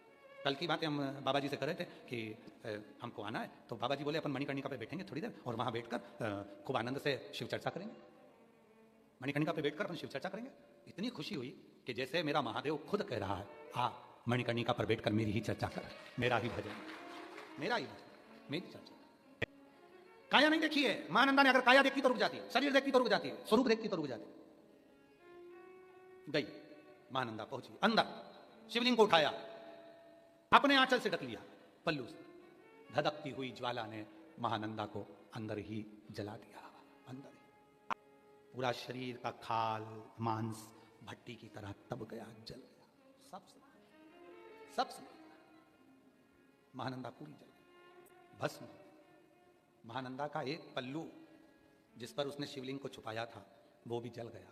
जला तो जला, महानंदा का वो पल्लू का भस्म शिव पर पड़ गया। पड़ते से ही उस धधकती हुई ज्वाला में मेरा महाकाल प्रकट हो गया, धधकती हुई ज्वाला में मेरा महाकाल प्रकट हो गया। महानंदा, नंदा राख का ढेर, राख का ढेर। कहते हैं मेरे शंभू की आंख में जल था, एक जल की बूंद गिरते से ही पूरा जल से घर बुझ गया। शिवरुदन कर रहे थे, पार्वती जी वहीं आ गई। किसके लिए रो रहे हो? शिव जी कहते हैं अपने भक्त के लिए। ये वेश्या जो पुरुषों को रिझा रही थी, वो पुरुषों को रिझा रही थी, ये उसका कर्म होगा, पर दिल में तो भोलेनाथ था, शिव था, शंकर था, दिल में तो बाबा विश्वनाथ थे। बाबा ने अपने अश्रु जल से उठा दिया महानंदा को। महानंदा फिर जीवित होकर बोली, बाबा बड़ी कृपा करिए, पर अब मुझे शरीर नहीं रखना क्योंकि आपका दर्शन हो गया। एक कृपा करेंगे बाबा, इस शिवलिंग को कहीं जाने मत देना, अवंतिकापुरी में ये शिवलिंग रहे और आपके साथ में मेरा नाम जुड़ा रहे। दुनिया के लोगों को मालूम पड़े कि भगवान व्यक्ति का कर्म नहीं देखते, व्यक्ति का दिल देखते हैं। वैश्या नहीं देखी उन्होंने, दिल देखा। कोई नीचा कर्म कर रहा है उसका भी दिल देखते हैं। देवराज नाम का ब्राह्मण तो चोरी का धन लेकर गया था, दिल देखा भगवान शंकर ने। बिंदु नाम का ब्राह्मण प्रेत की योनि में पड़ गया था, उसकी धर्मपत्नी चंचुला देवी का दिल देखा भगवान शंकर ने और ईश्वर गोरा बनकर प्रकट होकर आ गए। शिव महापुराण की कथा सुनी, भगवान दिल देखता, बाबा करुणा करना, आज मेरा शरीर तो जाने दो, अब मुझे जीवित मत करो बाबा, पर मेरा और आपका ये शिवलिंग यहाँ रहे। आज भी अवंतिकापुरी में महानंदेश्वर शिव महापुर भगवान शंकर का मंदिर विराजमान है। आज भी महानंदा के नाम से, उस नर्तकी के नाम से, उस ऋषा के नाम से भगवान शंकर का शिवलिंग आज भी विराजमान है अवंतिकापुरी में। महानंदेश्वर, उस महानंदा के लिए शिव जी उसी स्वरूप में बैठ गए, उसी स्वरूप में। कर्म ना देखा जाए, कौन छोटा कौन बड़ा, किसी से मतलब नहीं। हम चतुर्वेदी जी आप लोगों की पूरी टीम को, नवरत्नों को धन्यवाद दें। क्या यहाँ जितने लोग आए आप लोगों ने आने से मना नहीं करा कि चलो बैठ जाओ, जगह खाली है तो बैठने में दिक्कत क्या, पर उसमें आपने ये नहीं देखा कि कौन छोटा कौन बड़ा, कौन धनपति कौन करोड़पति, कौन बेबपति कौन सत्तापति। और हमारा विश्वास कहता है आप लोगों से कोई शुल्क मुल्क नहीं लिया होगा कि हमको तो बैठ गए, भजन किया, स्मरण किया, कीर्तन किया, मंत्र जाप किया, साधुता कहते हैं, साधुता। और सत्य कहें ना हम चतुर्वेदी जी, तो हम ऑनलाइन कथा हम बाबा जी हम क्यों नहीं देते, उसका कारण इन तो हमारे पास अगर टाइम लेता है तो हम भी चाहते हैं कि ऑनलाइन कथा हो, लोग सुने, हम क्यों नहीं देते, क्योंकि लोग उसका व्यापारीकरण कर लेते हैं। पास बेचना, ये करना, कुर्सी बेचना, सोफा बेचना, ये करना, सब व्यापारीकरण कर लेते हैं। इसलिए हम जिस दिन कोई भक्त आएगा और कह देगा ऑनलाइन कथा हमारे को करना है, हमारे पर हम ये सब आडंबर से दूर हैं, उस दिन सीहोर वाला बाबा आपके इतने बड़े हॉल में आकर शिव महापुराण की कथा बात कर चला। जैसे ये नवरत्न तैयार हुए, ऐसे आप भी 8-10 लोग तैयार होकर कथा करा सकते हो, कौन सी दिक्कत लग जाए। हम आएंगे कथा कर कर जाएंगे, पर उसमें व्यापारीकरण ना हो, उसमें व्यापारीकरण से दूरी हो, व्यापारीकरण से दूरी, हृदय हो तुम्हारा शिव में समाज, हृदय। महानंदा का नाम लेकर आज भी अवंतिकापुरी में महानंदेश्वर भगवान शंकर का मंदिर है, जहां आज भी वही शिवलिंग विराजमान है जो महानंदा के आंचल से ढका हुआ था। महानंदा उससे मिलन हो फिर क्या इच्छा रह जाएगी। कौन कहेगा भोलेनाथ जी से कि मेरे को वापस प्राण दे दो। हमें तो सूरदास जी का पद स्मरण में आता है। सूरदास जी को भगवान ने, राधा जी ने नेत्र दे दिए, कृष्ण जी ने नेत्र दे दिए, और भगवान ने फिर पूछा बताओ अब क्या चाहिए। सूरदास जी कहते हैं नेत्रों को वापस फोड़ दो। जिन नयनों से आपका दर्शन करा उन नयनों से अब दुनिया का दर्शन नहीं करना चाहता, वापिस फोड़ दो। राधा जी कहती कैसा है, अभी तो नेत्र दिए और कह रहे वापिस फोड़ दो। सूरदास जैसा भाव अपने अंदर आना चाहिए। आज के जमाने में तो लोग दिन भर भगवान से कहते रहे भगवान ये देना, भगवान वो देना, भगवान वो देना, सब कुछ मिल जाए तो भी लोग भगवान की निंदा में लगे रहेंगे कि बताओ भगवान ने ये नहीं दिया, भगवान ने वो नहीं दिया, तुझे अच्छा शरीर दे दिया, पूरा शरीर अच्छा दे दिया, घर में पत्नी अच्छी दे दी, बच्चे अच्छे दे दिए, रहने के लिए घर दे दिया, काशी का निवास दे दिया, इससे बढ़कर और तुझे क्या चाहिए, और क्या चाहिए। विश्वनाथ की धरा पर रहने वाले, काशी में रहने वाला एक एक बच्चा, साइकिल चलाने वाला, रिक्शा चलाने वाला, ठेला लगाने वाला, फल बेचने वाला, शॉपिंग मॉल चलाने वाला, सोफा सेट बेचने वाला, ड्राइंग सेट बेचने वाला, चाहे हाफ सेट फुल सेट बेचने वाला, चाहे हीरा रतन बेचने वाला, रोज विश्वनाथ जी को धन्यवाद देना, तूने सब कुछ दिया अपनी जगह पर है, पर तूने सबसे बड़ी कृपा करी जो मुझे विश्वनाथ की धरा पर निवास दिया, मुझे काशी का निवास दिया, इससे बढ़कर मुझे कुछ नहीं मिला। मिल गया जो तूने दिया था, मेरी बनारसी साड़ी, मेरा बनारसी साड़ी का शोरूम, मेरा ये शोरूम, ये सब बाद में, पहले बाबा को धन्यवाद देना कि उसने तुझे विश्वनाथ की धरा पर तुझे निवास दिया, अपनी भूमि पर निवास दिया। कौन है तुम में से ऐसा कोई जो अपने प्लाट पे दूसरे को रहने दे? है कोई अपने प्लाट पर दूसरे का घर बना दे? ये विश्वनाथ का घर है, प्लाट है, ये विश्वनाथ की भूमि है, तुम्हें रहने के लिए रखा है, कितनी बड़ी बात है, तुम उसकी भूमि पे कब्जा करके बैठे हो, विश्वनाथ की भूमि पर, और तो भी कहते हो ये मेरा घर है, ये मेरा घर है। एक बात तो शान से कह दिया करो, ये घर मेरा पराया, इस बात में करना, दिल से कहना विश्वनाथ। दो बहनें लड़ती थी, मम्मी मेरी, मम्मी मेरी, मम्मी मेरी, मम्मी मेरी, पापा मेरे, पापा मेरे, पापा मेरे, और जब बुढ़ापा आ गया माँ बाप का तब कहते पापा तेरे, पापा तेरे, पापा तेरे, मम्मी तेरी, मम्मी तेरी। बुढ़ापे में कौन संभाले? मम्मी तेरी, पापा तेरे, और नहीं तो बचपन में लड़ते मम्मी मेरी, बाप मेरा, पापा मेरे, मम्मी। अरे जिस समय पर नेत्र का सही इलाज हो गया मिंटू भैया, नेत्र का अगर इलाज सही है तो ये निश्चित है कि जो नहीं भी दिखता वो दिखने लगता है। चश्मा तुरंत बदलेगा। नीला चश्मा लगाया है, कभी लाल लगा लिया, कभी कत्थई लगा लिया, कभी धूप तेज हो गई तो काला लगा लिया, कभी कोई चश्मा लगा लिया, कभी कोई चश्मा लगा लिया। हमें चश्मा नहीं लगाना। जैसे एक पेट्रोल पंप, उस पेट्रोल पंप पर एक लड़का अपनी मम्मी को भी बिठा कर ले जा रहा है और अपनी पत्नी को भी बिठा कर ले जा रहा है, और मम्मी और पत्नी को दोनों को बिठा कर ले जा रहा है, और उसने पेट्रोल पंप के बाहर मम्मी और पत्नी दोनों को उतार दिया। अंदर गया, पेट्रोल डलवाया, तो उसने पूछा भैया उन दोनों को बाहर क्यों उतार दिया? तो कि तुम्हारे यहीं तो लिखा था आग लगाने वाली चीज बाहर रखो, तुम्हारे यहीं तो लिखा था आग लगाने वाली चीज बाहर रखो। ये दिन भर दोनों इतनी आग लगाती हैं, ये इधर से आग लगाती है, वो उधर से आग लगाती है, तो मैंने दोनों को ही बाहर छोड़ दिया, दोनों को बाहर छोड़ दिया, दोनों को बाहर उतार दिया। उसके नयन के चश्मे में ये था कि मुझे वो आग लगाने वाली वस्तु वो नजर आ रही है कि ये दोनों अपनी जिह्वा से, अपनी वाणी से कुछ ऐसा बोल जाती है जिससे आग लग जाती है। कहते हैं अपनी वाणी को वीणा बनाओ, पर आज के जमाने में लोग अपनी वाणी को बाण बनाते हैं, और शास्त्र क्या कहता है? वाणी ऐसी बोलिए जो मन का आपा खोए। पर आज के जमाने में वाणी ऐसी बोलिए जो जम के झगड़ा होए, और उससे मत बोलिए जो तुमसे तगड़ा होए। थोड़ा उससे भी बच के रहना पड़ेगा तुमको कि जो तुमसे तगड़ा है। वीणा भी बन जाती है और वाणी बाण भी बन जाती है। अब तुम्हारे ऊपर निर्भर करता है कि तुम उसको वीणा बनाना चाहते हो कि बाण बनाना चाहते हो। कल हमारे से विकास पंडित जी पूछ रहे थे कि गुरुजी यहाँ कथा सुनाने के लिए आए हैं, तो कथा के यजमान 9 हैं। हमने कहा 9 यजमान तो हैं अपनी जगह पर मेरा शिव इस कथा का मुख्य यजमान भगवान विश्वनाथ जी स्वयं है। बाबा विश्वनाथ स्वयं है। ये कथा का निमंत्रण तो सतबा बाबा जी जब बलिया आए थे तभी इसका निमंत्रण हो गया था। इस कथा का निमंत्रण तभी हो गया था जब बलिया आए थे। तब बाबा जी वहाँ पर जब दयाशंकर जी जब कार्य कराए तो उस समय पर निमंत्रण हो गया था। सावन के महीने में मेरा बाबा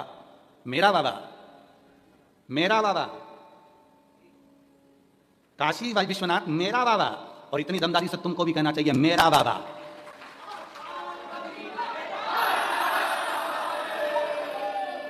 मेरा बाबा इस पवित्र कथा का दिव्य आयोजन कराने वाला। ये कोई साधारण भूमि नहीं। माता पार्वती जी शिव जी के साथ में जब भ्रमण पर निकलती हैं, माता पार्वती जी एक बार भ्रमण के समय निकली और आज उनके साथ में केवल उनकी सखियां थी। विजया, पार्वती जी की एक परम सखी है विजया, परम सखी, और दोनों निकल कर जा रही थी। विजया ने तुरंत माता पार्वती जी से कहा, पार्वती सुनो, कितना दुखी संसार का लोग है, देखो जरा क्या दशा है, शरीर में कैसे कैसे रोग होते जा रहे हैं, शरीर पूरा बेकार होता चले जा रहा है। कोई तन से दुखी है, कोई धन से दुखी है, कोई मन से दुखी है।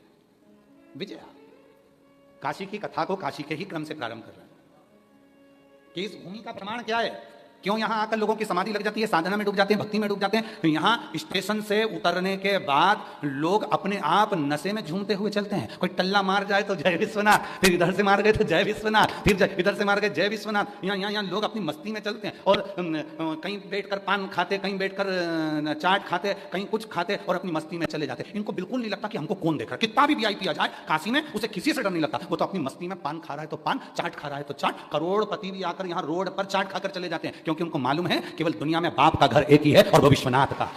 अपने बाप के घर में कैसे भी रह लो, अपने बाप के घर में कैसे भी बैठो, अपने बाप के घर में कैसे भी आनंद करो। ना है काशी में सब दूर जो आता है वो भ्रमण करता है। काशी में पंचकेशव काशी में आदि केशव से जो चालू होते हैं पंचकेशव, और काट आदि कादिक शुरुआदिक जितने भी पंचकेशव हैं।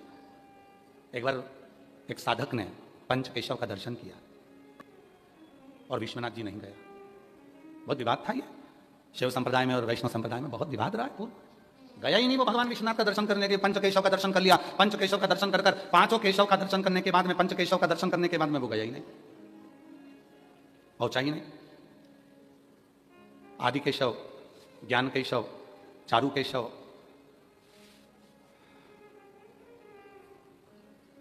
काकुट केशव और भृगु केशव, 5 केशव का उसने दर्शन किया और विश्वनाथ जी नहीं गए। विश्वनाथ जी नहीं गए। अब उसने बहुत पहुंचने के बाद बहुत बड़ा फंक्शन रखा कि भाई मैं परम भगवदीय वैष्णव हूं और मैं काशी होकर आया हूं और काशी में जाकर मैंने पंचकेशव का दर्शन किया है। और खूब बड़ा फंक्शन रखा, भंडारा रखा, भोजन रखा, खूब उत्सव रखा, खूब उत्सव। पर उसका चित्त शांत नहीं रहा। पंचकेशव के दर्शन करने के बाद, काशी विश्वनाथ के दर्शन करने के बाद जो सुख मिलता है वो पंचकेशव करने के बाद में विश्वनाथ का दर्शन नहीं किया और उसको वो शांति भीतर की नहीं मिली। आखिरी में वो अपने गुरु के पास गया, मैं इतनी बड़ी काशी गया, गंगा नहाया, वरुणा नदी के तट पर केशव आदि केशव है उनका पूजन अर्चना करा, पंचकेशव की यात्रा करी और मुझे शांति नहीं मिली, शांति नहीं। गुरु कहे पंचकेशव के साथ में पूर्ण पंचकेशव होने के बाद तुम विश्वनाथ जी का दर्शन करने गए। अरे हम परम भगवदीय वैष्णव, हम शिव को नहीं मानते, हम केवल नारायण को मानते हैं। अब जब हम नारायण को मानते हैं तो हम शिव के दरबार क्यों जाएंगे? गुरु ने कहा जब मरेगा तेरी फाइल पर हस्ताक्षर विश्वनाथ ही करेगा। जब मरेगा तो तेरी फाइल पर हस्ताक्षर विश्वनाथ करेगा। नारायण रहते हैं वैकुंठ में, ब्रह्मा रहते हैं ब्रह्मलोक में और भगवान शंकर रहते हैं मृत्यु लोक में। यहाँ एक कीड़ा भी मरता है तो उसकी फाइल पर सिग्नेचर विश्वनाथ का होता है। यहाँ पशु भी मरता है, उसके फाइल पर सिग्नेचर विश्वनाथ का होता है, इसलिए उसको पशुपतिनाथ कहते हैं। पक्षी भी मरा तो उस पर भी सिग्नेचर विश्वनाथ का होता है, क्योंकि उसको श्रम्भनाथ कहते हैं, श्रम्भेश्वरनाथ कहते हैं। और मनुष्य भी मरा तो उस पर भी सिग्नेचर विश्वनाथ का होता है, विश्वनाथ। यहां से फाइल पर सिग्नेचर कर कर भेज दिया जाता है कि ये एक ऐसा भक्त है जिसने मेरे भगवान नारायण की अविरल भक्ति करी, विश्वनाथ का दर्शन किया, संपूर्ण गंगा का स्नान कर कर अपने जीवन को सार्थक किया, सार्थक किया। फाइल पर सिग्नेचर आखिरी का विश्वनाथ का होगा। तो कहा तूने पंचकेशव तो करे पर विश्वनाथ का दर्शन नहीं करा। जा विश्वनाथ चला, विश्वनाथ और विश्वनाथ चलते चलते चलते चलते अभी भी उसके मन में शिव जी के प्रति भाव जागृत नहीं हुआ।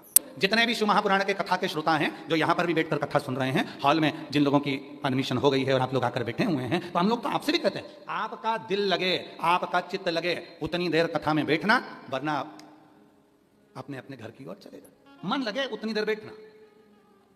हम कथा आपको सुनाने नहीं आए, फिर निवेदन है, गलतफहमी में रहना ही मत बिल्कुल भी कि हम कथा आपको सुनाने आए। हम तो हमारे पिताजी से बात करने आए, हमारे बाबुल से दो शब्द कहने आए हैं, हमारे बाप का दर्शन करने आए, हमारे पिता से हम बात करने के लिए आए। हमारा विश्वनाथ बाबा जगत का भरण पोषण करने वाले से हम कुछ कहने आए। कथा तो तुम रोज ही सुनते हो, मोबाइल खोलो, टीवी खोलो, सुनने को मिल जाती है। ये कथा चतुर्वेदी जी, अम्बाला वाले भाई ध्यान रखना, ये कथा तो सीहोर से भी हो जाती है, अभी भी हुई थी इससे पहले। पर पिता ने कहा आजा, बहुत दिन हो गए मिले हुए, थोड़ा धक्का खा कर जा यहाँ से भी। और जो एक बार विश्वनाथ के दरवाजे पर आकर धक्का खा लेता है, वो दुनिया में कहीं धक्के नहीं खाता। जो विश्वनाथ जी के चरणों में आकर धक्का खा गया, वो फिर कहीं धक्के नहीं खाता, फिर उसमें बल आता है। वो बल फिर दुनिया के लोग अब शब्द कहें, ताना दे, गाली दे, आड़ा टेढ़ा बोले, फिर भी वो डोलता नहीं है। और वो बल देखिए माननीय प्रधानमंत्री जी में, विश्वनाथ जी की पवित्र धरा में, वो बल देखिए उत्तर प्रदेश सरकार के माननीय मुख्यमंत्री जी योगी जी में। विश्वनाथ जब लगता है इनको कि अब मुझे बल की जरूरत है, वो दौड़कर विश्वनाथ के चरणों में आ जाते हैं और बल लेकर चले जाते हैं। यहाँ बल मिलता है, एनर्जी अलग से, पावर है। सबसे बड़ा वो कहते हैं ना, बिजली का सबसे बड़ा टावर वहां लगा हुआ है, बिजली का वहां टावर लगा हुआ है, पर हम तो कहते हैं शिव भक्तों का सबसे बड़ा टावर ही विश्वनाथ है। शिव भक्तों का सबसे बड़ा टावर है। इसलिए शायद स्कंद पुराण में लिखा 5 बार काशी काशी काशी काशी काशी काशी कह दो। भले काशी नहीं गए, भले शिव जी को एक लोटा जल नहीं चढ़ाया, भले शंकर जी के मंदिर में गए, भले बेलपत्री नहीं चढ़ाई, भले तुमने अभिषेक नहीं करा, भले सावन में कावड़ नहीं चढ़ाई, पर 5 बार काशी काशी काशी काशी काशी 5 बार बोलने वाले को स्वयं देव अधिदेव महादेव नंदी लेकर आते हैं और लेकर जाते हैं। हमने हमारी धर्मपत्नी को महाराज जी बाबा जी बोला था कि राघव जी हो गए हैं, उसके बाद अगर गुड़िया रानी होगी तो उसका नाम काशी धर देंगे, काशी रखेंगे, दिन भर काशी काशी निकलेगा। पर भोलेनाथ जी को पसंद ही नहीं था, तो राघव के बाद माधव को भेज दिया। तो हमने तो सोचा था कि काशी नाम रख देंगे। और आज भी बाबा जी नियम है हमारा, आप सीहोर होकर आए हैं, हम अगर सीहोर में हैं और अगर कोई माता जी ने बाहर आकर कह दिया कि जाकर गुरु जी से कह दो काशी बाई आई है, कोई भी हो, बोले किसी भी कोई भी हो, हम उससे मिले बिगड़ रहते नहीं है, हम उसको मिलते जब। सुन रहे हैं तुम ये मत बोल कर जरा झूठा नाम मत लेना हो। तो नहीं तो वकील साहब बहुत सारे झूठा नाम लेते रहे कि हमारा नाम ही काशी है, आईडी देख लेंगे हो काशी। कोई कह दे हम काशी बाई हैं, गुरु जी से जाकर कह दो कि महाराज हम आए। बाबा जी एक काशीबाई की हमको एक कथा याद आ रही है। अमरावती में एक काशीबाई नाम की एक स्त्री रहती थी, बहुत बुजुर्ग थी। अगर बन सकेगा तो हमारे पास में अगर पूर्व के फोटो होंगे तो हम किसी ना किसी कथा में उस काशीबाई का फोटो जरूर दिखाएंगे। बाबा जी उसके पास में एक इतनी बड़ी डब्बी थी, उस डब्बी में कपड़ा लगा था, उसके अंदर एक इतना बड़ा गणेश था, गणेश जी बस इतने बड़े पीतल के थे, इतने बड़े गणेश, बस एक अंगूरा देख लो इससे भी आधा गणेश, इतना बड़ा गणेश था। शिव जी की इतनी उपासक थी, उससे बात करते तो हमेशा, और आज भी जितने लोग अमरावती वाले कथा सुन रहे होंगे, जितने महाराष्ट्र के अमरावती वाले कथा सुन रहे होंगे, अमरावती में दादी सती के मंदिर से 12 घर छोड़कर वो काशीबाई रहती। जितने अमरावती वाले कथा सुन रहे हैं ध्यान रखना। और मंगरूल पीर वाली नारायणी मासी उनको साथ लेकर चलती थी, उसमें कमला मासी और नारायणी मासी 2 महिलाएं ऐसी थी जो कथाएं तीर्थों में कराती थी, वो साथ चलती। इतने छोटे से गणेश जी लेकर चलती, शिव जी कभी साथ लेकर नहीं जाते थे। उससे पूछो कि काशी भाई तुम शंकर जी साथ लेकर नहीं चलती, गणेश जी लेकर चलती, तो क्या जहां औलाद वहां पा, जहां औलाद वहां पिता। बच्चों पर माँ बाप की बहुत निगाह रहती है और सत्यता है। अगर तुम्हारा बच्चा बाहर खेल रहा है ना, तो मम्मी बार बार सिर पे पल्लू लेके बड़े डिजाइन में बड़े ध्यान रखती है, कहाँ गया कहाँ गया, और ध्यान रखती रहेगी, तिरछी निगाह से देखती रहेगी, काम करती रहेगी। माँ घर में भी अगर बच्चा कुछ कर रहा है तो तिरछी निगाह देखती रहेगी, रसोई में से झांक कर देखती रहेगी, कपड़े धोते धोते कभी कभी उसको भी धोयाती है, कपड़ा धो रही है और कभी कभी उसमें ज़्यादा मस्ती करती। ध्यान है पूरा कि वो कहाँ है मेरा बच्चा, कहाँ मेरा बेटा। पिता का भी ध्यान रहता है। लोग कहते हैं पिताजी दुकान पर रहते हैं, ऑफिस में रहते हैं, पर ध्यान पूरा रहता है। तो काशी भाई बोलती थी बेटा है ना, बाप की दृष्टि है। और सुनो महाराज, आज कहती हूँ मेरी कोई औलाद नहीं है, मेरा पति भी नहीं है, बाल्यकाल में मैं बाल विधवा हूँ, वो मर गया था, तो मैं अकेली हूँ। पर विश्वास से कहती हूँ मैं जब मरूंगी ना तो मुझे लेने के लिए स्वयं विश्वनाथ गणेश जी को ही भेजेंगे। बाबा जी अगर अमरावती के और महाराष्ट्र के लोग कथा सुन रहे होंगे तो वो काशी बाई को याद करना, जितने महाराष्ट्र के लोग हैं। जब वो अपने कमरे में मरी, किसी को मालूम नहीं पड़ा कि वो मर गई, किसी को सूचना नहीं मिली कि मर गई। 4-5 दिन में जब शरीर में से गंध आने लगी तब पड़ोसियों ने कहा ऐसा लगता है काशी बाई मर गई। गंध इतनी तेज थी कि शरीर को कोई हाथ लगाने को तैयार नहीं था। तभी सामने से एक महावत हाथी को लेकर आ रहा था। उसने कहा दरवाजा भी मैं ही खोल दूंगा और बुढ़िया को उठाकर शमशान तक भी मैं ही छोड़ दूंगा, लोगों की बारात हाथी से निकलती है, वो काशीबाई को सूंड में भरकर स्वयं गजानन हाथी उसको शमशान तक लेकर गया, और जब तक उसका अंतिम संस्कार नहीं हुआ वो हाथी भी वहीं खड़ा है। निगाह से देखिए, निगाह से देखिए, विश्वनाथ की पवित्र भूमि से कथा सुन रहे हो, जितने भी सोशल मीडिया से, जितने आस्था चैनल पर, जितने मीडिया के माध्यम से, यूट्यूब फेसबुक के माध्यम से, आस्था चैनल के माध्यम से कथा सुन रहे हो, अगर विश्वास पक्का है, आहों में असर होगा, घर बैठे बुला ले। तुम कहते हो मुझे गंगा प्रिय, तुम कहते हो मुझे काशी प्रिय, तुम कहते हो पार्वती प्रिय, तुम हम एक बार आओ, तुम आना मेरे घर, आना बाबा, आओ आओ जरा मेरे घर, आओ आओ जरा। अब तुम्हारे यहाँ की काशी की तो एक कथा फेमस है, कचौड़ी वाले की। रामा कचौड़ी वाला शिव जी के मंदिर में जाता था, कभी कचौड़ी नहीं ले जाता था, ना बेलपत्र ले जाता था, ना जल ले जाता था। वो रामा कचौड़ी वाला सीधे भोलेनाथ के मंदिर में जाकर विश्वनाथ जी से कहता था, जिस दिन जम के भूख लगे तो मेरी दुकान पे आ जाना, 80 घाट के पास में इस जगह पे मेरी लक्कड़ की दुकान, लक्कड़ की मतलब ऐसी लकड़ी की बनी हुई दुकान, लक्कड़ की, रामा कचौड़ी वाला, जिस दिन तुम्हें भूख लगे मेरी कचौड़ी की दुकान पे आ जाना। अब इतनी बात तो वो रोज बोलता था, एक दिन क्या बोल गया, जिस दिन तुम्हें पार्वती जी भोजन नहीं दे तो अपनी दुकान है, जिस दिन पार्वती जी भोजन नहीं दे अपनी दुकान है, भूल मत जाना, रामा कचौड़ी वाला तुम्हारा ही छोरा है। और सुनो, मेरा छोरा बैठा हो तब बिल्कुल मत आना, महाकंजूस है, मैं बैठूं तभी आना। एक दिन विश्वनाथ जी को बड़ी हंसी आई, अब भगवान शंकर बैठे बैठे हंस रहे, इतना पानी चढ़ रहा, सारी दुनिया के लोग जल चढ़ा रहे, बेलपत्री चढ़ा रहे, और चढ़ाए तो चढ़ाए, कोई फिसल जाए तो वो भी चढ़ जाए बाबा पे। अब बाबा इतने, एक तो पूरे ढके हुए फूल से, पत्ती से, जल से चढ़ाए जा रहे, और ऊपर से बाबा मुस्कुरा रहे। तो पार्वती जी के मन में आया कि बात समझ में नहीं आती, दिन भर इतने लोग इनके ऊपर जल चढ़ाते हैं, इतना फूल चढ़ाते, बेलपत्ती चढ़ाती, पत्ती चढ़ाती, चिल्ला चिल्ला के कान दुखा देते, हर हर महादेव, विश्वनाथ जी की जय हो, इतनी तेज तेज लोग चिल्ला के आते हैं, कितना कितना टेंशन रहता होगा, और उसके बाद भी इतनी तेज तेज मुस्कुरा रहे हैं, इनके मुस्कुराने में कोई राज जरूर है। तो भगवान शंकर के पास उस दिन पार्वती जी, अन्नपूर्णा देवी खुद अन्नपूर्णा के मंदिर से निकली और भगवान के पास आके बैठ गई, और आके बोली, ये बताओ कि तुम्हारे मुस्कुराने का राज क्या। तो क्या वो रामा कचौड़ी वाला कह के गया है, जब तुम्हारी पत्नी भोजन नहीं दे आ जाना। पार्वती जी बोली, तुमने मेरी बुराई सुन ली। अच्छा, माताओं को न जाने कहाँ अकल रहती है, बेचारी समझ में नहीं आता। अब वो अपनी बात कहता था, तुमने मेरी बुराई सुन ली, और तुमने मेरी बुराई कैसे सुन ली कि मैं तुमको भोजन नहीं दूंगी। अब तो आज तो तुमको भोजन हो जाता है। कभी कभी एक पत्नी अपने पति के साथ गार्डन में घूम रही थी, सामने से आ गया कुत्ता, पत्नी घबरा गई, कुत्ते को देख के पीछे हो गई, कुत्ता इसको घूरता हुआ और आगे आया, पत्नी और पीछे हुई, पति को लगा ये कुत्ता मेरी पत्नी को खा जाएगा, स्कूल का टिफिन कौन बनाएगा, मेरा टिफिन कौन बनाएगा, बच्चों को कौन स्कूल भेजेगा, कुत्ता मुझे काट खाए पर पत्नी को नहीं काटने दूंगा। जैसे कुत्ता लपक के आया, पति ने पत्नी को गोदी में ले लिया, कुत्ता भाग गया। पत्नी उतरते से बोली, तुम्हें शर्म नहीं आई, दुनिया के लोग कुत्ते को भगाने के लिए पत्थर उठाते, तुमने मुझे उठा लिया। अब उसको कौन समझाए कि तेरे को इसलिए उठाया कि तुझे कुत्ता ना खा जाए, और समझाए कौन। अब भगवान को बड़े प्रेम से बोल रहे थे कि वो कहकर गया है कि धर्मपत्नी जब भोजन नहीं दे तो मेरे यहाँ जाना। इतने में तो अन्नपूर्णा माता को गुस्सा आ गया, पार्वती जी को क्रोध आ गया। पार्वती जी बोली, मेरे लिए इतना बोल कर गया और तुम हंस रहे हो मेरे ऊपर, आज तो मैं भी भोजन नहीं बनाऊंगा, अब तुम जाओ रामा के। शिव जी ने सोचा, मैं तो मौका ही ढूंढ रहा था, मौका ही ढूंढ रहा था। जिस समय पर धर्म पत्नी रजो धर्म से हो जाती है, धर्म पत्नी रजो धर्म से हो जाती है, 2-3 दिन तक, 4 दिन 5 दिन तक भोजन नहीं बनाती है, उस समय पति बड़ा प्रसन्न हो जाता है। इतने महीने मैंने पूरा भोजन करा, आज होटल चले जाऊंगा, होटल का भोजन लाऊंगा, वो भी खाएगी मैं भी खाऊंगा। अब शिव जी के मन में आया कि अन्नपूर्णा ने कह दिया आज मैं भोजन ना दूं। अब भगवान भोलेनाथ ने सोचा ये तो प्रभु की इच्छा। शिव जी चल दिए और बेस धरकर बढ़िया मुंह में लगाया बीड़ा, और भोलेनाथ ने बढ़िया जटाजूट, आज बाबा ने ऊपर जटाजूट ना बांधकर नीचे जटाजूट बांधा, और सुंदर मूंछों में ताव, और बाबा ने लगाया लंगोट, और बाबा पहने मृग छाला, बाजू में लगाई सरंगी, और बाबा पहुंच गए कचौड़ी के। कहां पहुंचे? रामा। चलो,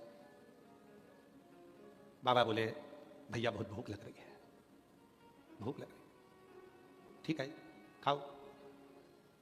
अब उन्होंने देखा नीचे सरंगी जो थी वो चांदी की थी, गले में रुद्राक्ष जो थे वो सोने में जड़े हुए थे, कान के कुंडल में हीरे पड़े हुए थे। रामा को लगा कि सेठ है कहीं का, माल अच्छा देखा। इन्हें कचौड़ी का भाव बढ़ा दिया, जो इकन्नी की थी वो दुकन्नी की कर दी। खा लिए भोलेनाथ। अब भोलेनाथ जी जाने लगे तो बोला, रामा पैसे पैसे। भोलेनाथ बोले, कितना दूं? अब 2 का 4 मंगे तो भोलेनाथ जी बोले, कितना जुटेला है रे, कितना जुटेला, इकन्नी का दुकन्नी मांग रहा है। तो कहा, इतना सारा जेवर पहन के निकलोगे तो जेवर देख के थोड़ी कीमत बढ़ जाती है। भिंडी का ऐसे ही रहता है, पैदल लेने जाओ भिंडी तो 8 रुपए किलो मिलती है, साइकिल से जाओ तो 9 हो जाती है, मोटरसाइकिल से जाओ तो 10 हो जाती है, 4 व्हीलर से उतर के लो तो 15 हो जाती है। भिंडी वही है, बस गाड़ी की असर है, भिंडी वही। बाबा बोले तू मुझे रोज निमंत्रण देता था तो मैं आज भोजन करने आया। रामा खिल खिला के हंसा बहुत तेज, तुम और विश्वनाथ सबूत दो। शिव जी बोले बताओ, जिंदगी में पहला कोई मिला है जो मुझसे सबूत मांग रहा है। वकील साहब अभी तक आपने सबूत मांगे होंगे, यहाँ रामा सबूत मांग रहा है, सबूत दो, सबूत दो, तुम विश्वनाथ हो। तो बाबा भोलेनाथ जी ने पूछा बता क्या सबूत दूं? तो क्या जिस दिन तुम अन्नपूर्णा को साथ लेकर आओगे मैं मान लूंगा तुम विश्वनाथ हो। भोलेनाथ जी बोले और कुछ मांग ले, क्योंकि झगड़ा हुआ है, आएगी नहीं अभी साथ में, और कुछ मांग। तो क्या चंद्रमा को मस्तक पर रखकर तब मांगे। भोलेनाथ जी बोले तेरे बस का नहीं है, और कुछ मांग ले। फिर कहा अगर सही में विश्वनाथ हो तो नंदी पर बैठकर पार्वती के साथ, गणेश कार्तिकेय अशोक सुंदरी के साथ मेरी दुकान पर आओ, तब मैं मानूं कि तुम विश्वनाथ हो। भगवान नंदी पर बैठकर जगत जननी के साथ सपरिवार उसकी दुकान पर आ गए, चरणों में पड़ गया रामा। भगवान विश्वनाथ जी ने कहा तेरे बराबर दुनिया में कोई भगत नहीं मिलेगा, मैं अकेला तेरे से पीछा छुड़ा रहा था और तूने विथ फैमिली बुला लिया। में असर होगा घर में। सच्चा भक्त किसको कहते हैं? सच्चे भक्त की निशानी क्या है? शिव जी मिल जाते हैं, कहा जाता है अकेले दर्शन नहीं चाहिए, पार्वती जी को लेकर आओ। पार्वती जी में जाए तो सच्चा भगत कह देता है तुम दोनों के अकेले दर्शन नहीं चाहिए, बच्चों को छोड़ के आए उनको भी लेके आओ। सच्चा भगत क्या कहता है? अगर भगत बच्चे भी आ गए तो कह देते हैं तो अकेले अकेले आयो, नारायण लक्ष्मी भी अगर आए तो अच्छा लगेगा, उनको भी लेकर आओ। सच्चा भगत पीछे नहीं छोड़ता, फिर ब्रह्मा ब्रह्माणी को लाओ, इंद्र इंद्राणी को लाओ, सबको लेकर आओ। उसे धन नहीं चाहिए, क्योंकि उसको मालूम है एक बार अगर विश्वनाथ मिल गए, एक बार शंकर मिल गए तो उसके बाद लक्ष्मी भी होगी, नारायण भी होंगे, ब्रह्मा भी होंगी, ब्रह्माणी भी होंगी और वैभव भी होगा। सारी सिद्धियां मेरे पास में होंगी, अष्ट सिद्धि नव निधि सब मेरे पास हो। और नव निधि में एक निधि बड़ी प्रबल होती है महाराज, आप लोगों ने कथा में सुना होगा, हमने पहले वर्णन किया। नव निधि में एक निधि बड़ी प्रबल होती है, इसको कहते हैं नील निधि। कौन सी निधि है? नील निधि।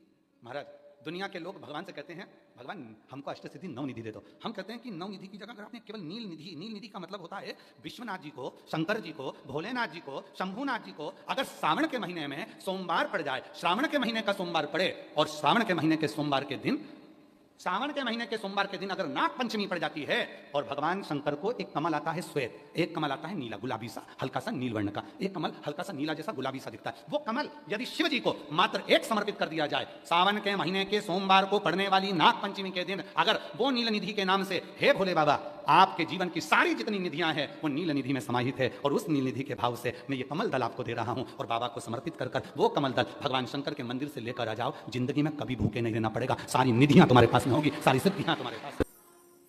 33 वर्ष में बाबा जी 33 वर्ष में 6 बार सावन के सोमवार को नागपंचमी पड़ी है।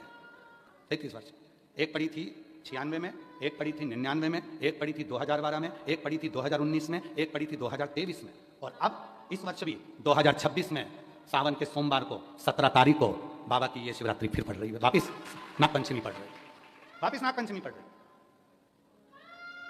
सावन के सोमवार पर पड़ने वाली नाग पंचमी को निधि पंचमी कहा जाता है, नील निधि पंचमी।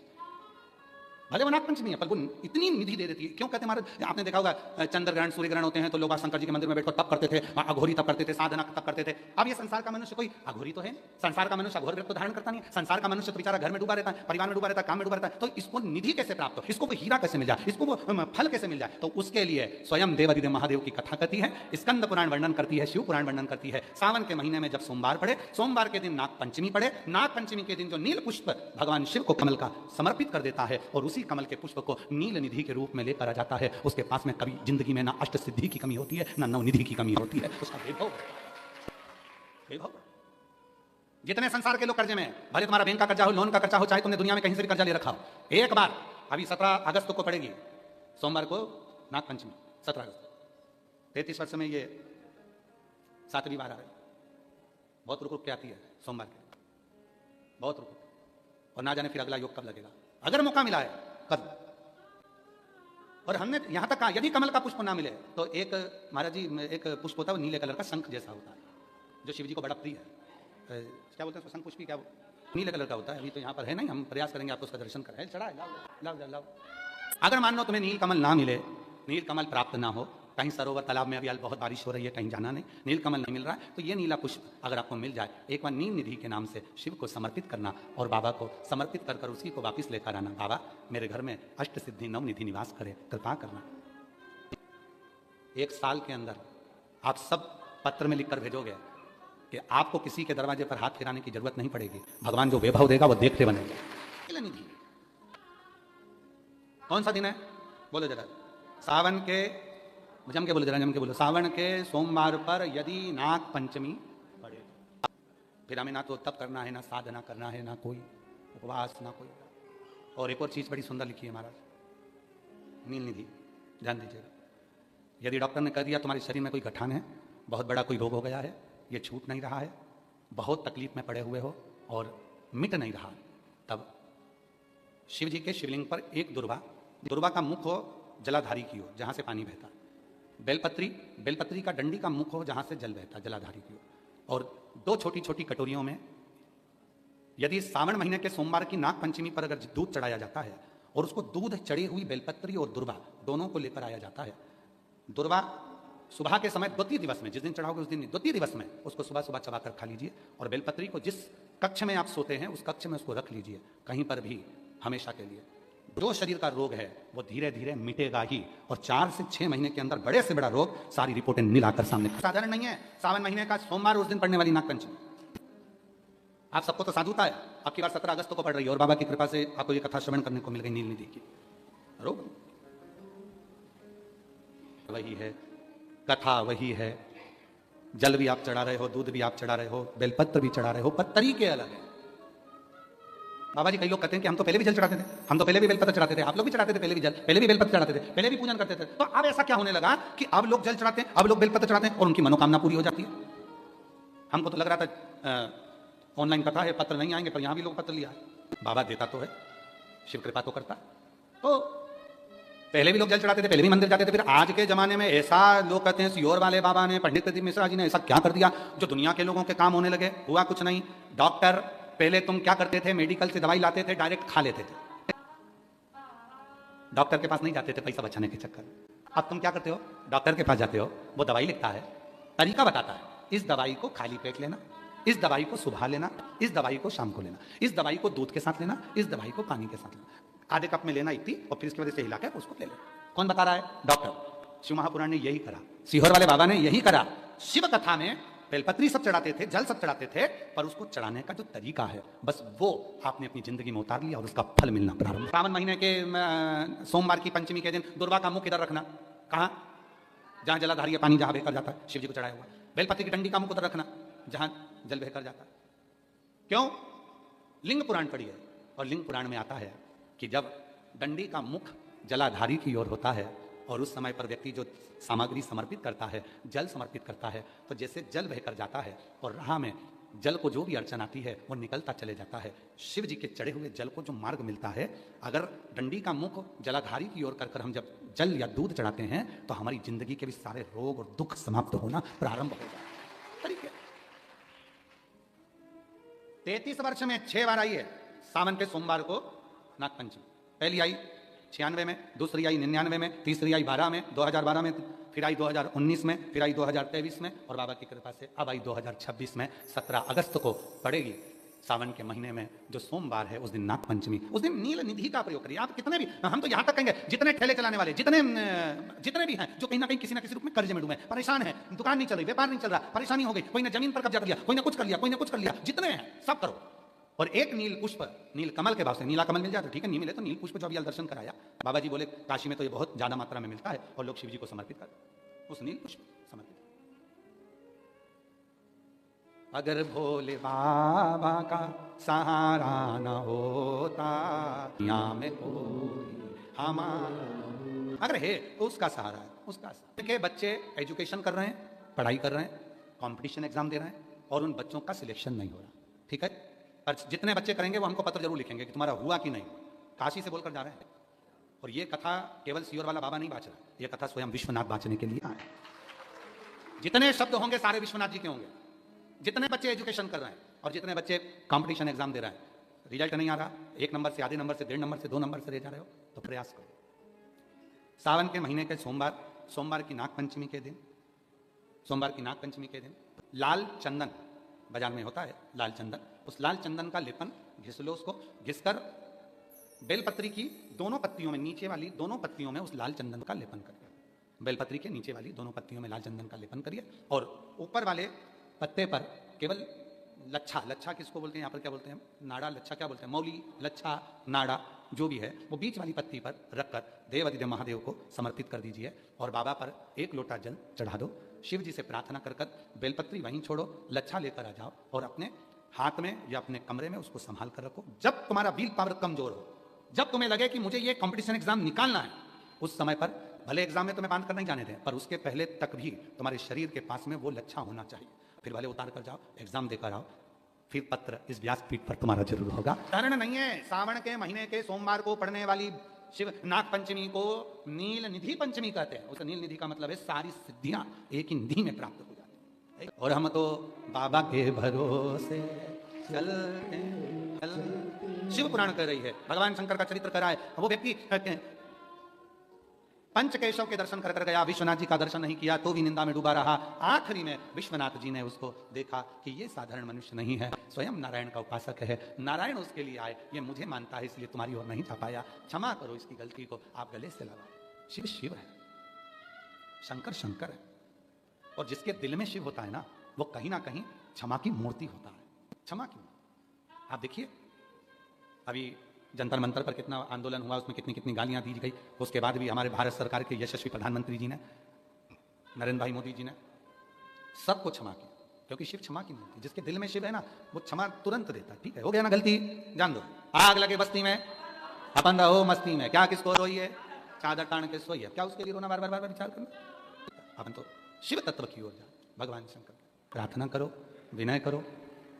ये कथा जो काशी विश्वनाथ जी की पवित्र भूमि से ऑनलाइन चल रही है, 1 बजे से 4 बजे तक ये कथा चल रही है, ये बाबा की कृपा है, करुणा है। और शिव जी की कृपा से ये कथा 15 अगस्त को विराम हो जाएगी।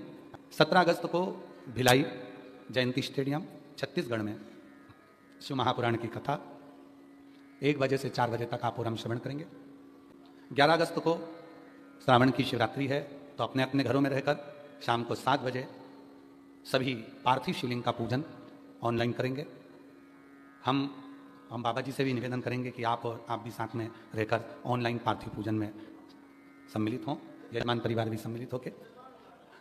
तो इस पार्थिव पूजन को यहीं से बाबा की इस पवित्र काशी विश्वनाथ जी की धरा से ऑनलाइन पूरा विश्व करेगा। पिछली बार जो 8 से 9 करोड़ लोगों ने, शिव भक्तों ने, बाबा जी 8 से 9 करोड़ शिव भक्तों ने पार्थिव पूजन करा था। अब की बार विश्वास कहता है कि 12 से 15 करोड़ शिव भक्त बाबा का ये पार्थिव पवित्र आनंदमय लीलाओं को श्रवण करेंगे। हृदय से बाबा को अपने मन का भाव कहिए। महादेव भगवान शिव घरदानी त्रिकालदर्शी कैलाशी अविनाशी, भगवान विश्वनाथ की यह पवित्र कथा कह रही। पंच केशव हैं जिनकी यात्रा काशी के लोग करते हैं, बाहर से आए हुए सभी भक्त करते हैं। इन पंच केशव के दर्शन करने के बाद भले आप नारायण को मानते हो, राम को मानते हो, कृष्ण को मानते हो, शिव को मानते हो, पर पंच केशव के दर्शन के बाद बाबा विश्वनाथ के दर्शन बहुत जरूरी है। अंतिम सिग्नेचर मेरे बाबा के ही हैं। क्या कर्म करा, क्या करा, ये अंतिम सिग्नेचर मेरे शिव के देश है। शिव क्या ना करा, पर मनुष्य के हृदय में भरोसा होता है, विश्वास होता है, मनुष्य सब कुछ प्राप्त कर लेता है। सब कुछ क्या नहीं देता शिव। कहते हैं कि पंच केशव का दर्शन कर कर, विश्वनाथ जी का दर्शन कर कर क्या मिल जाता है। हम कहते हैं सब कुछ मिलेगा, पर साथ में अगर आपने कुछ भी नहीं करा तो भी 5 बार काशी काशी काशी काशी बोल लेने से भी सब कुछ प्राप्त हो जाता है। सब कुछ क्या ना मिल सकता। जब एक वेश्या के लिए, नर्तकी के लिए शिव अपना कैलाश छोड़कर आ सकते हैं। स्कंद पुराण अवंती का खंड,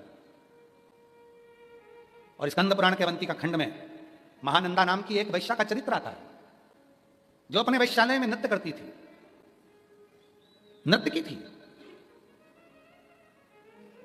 वो अपने स्थान पर नृत्य का कार्य करती। अवंती का खंड, स्कंद पुराण, महानंदा सुंदर बहुत थी, इतनी सुंदर थी कि पूरे जितने सेठ थे, जितने पुरुष थे, वो सब उसी के वैश्यालय में मिलते थे। पूरे जितने सेठ सब वहीं मिलते। वैश्यालय में जब नृत्य करने जाती थी तो उससे पहले शंकर जी का भजन करती थी। आप सबको मालूम है ना कि शिव जी को अगर तपस्या से नहीं पाया जा सकता, शिव जी को साधना से नहीं पाया जा सकता, शिव जी को व्रत से नहीं पाया जा सकता, शिव जी को उपासना से नहीं पाया जा सकता, शिव जी को यदि पूजन से नहीं पाया जा सकता, शिव जी को अखंड तप से नहीं प्राप्त किया जा सकता, तो शिव जी को दो चीजों से प्राप्त किया जा सकता। एक, शिव जी के सामने खड़े होकर अलमस्त होकर नृत्य करने पर, और दूसरा, शिव जी के प्रांगण में मधुर भजन गाने पर भगवान प्राप्त हो। मधुर। कई लोग, कैसरवाणी जी, कई लोग हमसे कहते हैं गुरु जी आपकी कथा में इतने सारे लोग आते हैं, लाखों लोग आते हैं और सब भजन में नाचने लगते हैं, आप उनको रोकते नहीं हो। हमने कहा जब तप से, साधना से, व्रत से, उपास से, तपस्या से, सारे नियम से शिव ना मिले, तब उन शिव को केवल उनके मंदिर में एक बार बड़े प्रेम से नृत्य की मुद्रा में शिव को प्राप्त करा जा सकता है और भगवान शंकर के भजन गाकर प्राप्त किया जा सकता है। यह केसरवाणी जी, ये शिव तत्व की प्रधानता, शिव तत्व की प्रधानता, शंभू इसको प्राप्ति। महानंदा अवंतिका खंड में वर्णन आता है स्कंद पुराण में। महानंदा एक अपने नृत्य से मनुष्य को रिझाती है, पुरुषों को रिझाती है, ढेर पुरुष उसके यहां चले जाते हैं, ढेर पुरुष, भीड़ लगी रहती। पर वो महानंदा शिव की साधक थी, दुनिया के सामने नाचने से पहले वो शिव के सामने नृत्य करती। उसके यहां पर शिवलिंग नहीं था, पर दिल में शिव है। अभी हमने आज तक वालों ने एक प्रश्न किया था, क्या शिव ईशान कोण में रहते हैं? आज तक का एक कार्यक्रम था वो अवंतिकापुरी उज्जैनी में, बाबा जी, तो उन्होंने प्रश्न किया था क्या ईशान कोण में ही शिव रहते हैं? ईशान कोण में? तब हमने कहा था कोई शिव जी से पूछे कि वो कहां रहते हैं। शिव ईशान, उत्तर, दक्षिण, पूरा, पश्चिम नहीं।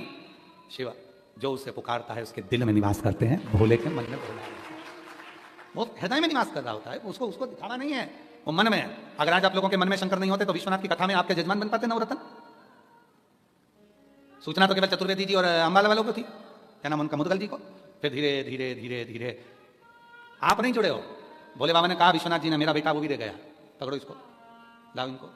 और विश्वनाथ जी से आपको भी हम साधु देंगे, और एक और विश्वनाथ जी से जुड़े हैं उषा अग्रवाल जी, उनको भी साधुवाद देंगे। ये बाबा ने कृपा करी है, उषा अग्रवाल जी आपको भी, और माननीय श्रवण कुमार मिंटू भैया आपको। कहीं शिव जी की कृपा, उसकी कृपा बिना कुछ नहीं हो सकता। शुरू में बाबा जी ने एक बात कही थी, आपने सुनी होगी, कि ये विश्वनाथ की धरा है, यहां उसकी आज्ञा के बिना तो आप जजमान भी नहीं बन सकते, ये उसकी आज्ञा के बिना यहां कथा भी नहीं हो सकती, ये उसकी। हाँ, नंदा वैश्या है, नृत्य की है, पर नाचने जाने से पहले, सभा मंडप में पहुंचने से पहले वो महादेव के लिए नाचती है। घुंघरू बांधती है तो शिव से कहती है ये घुंघरू में तेरे लिए बांध रहे।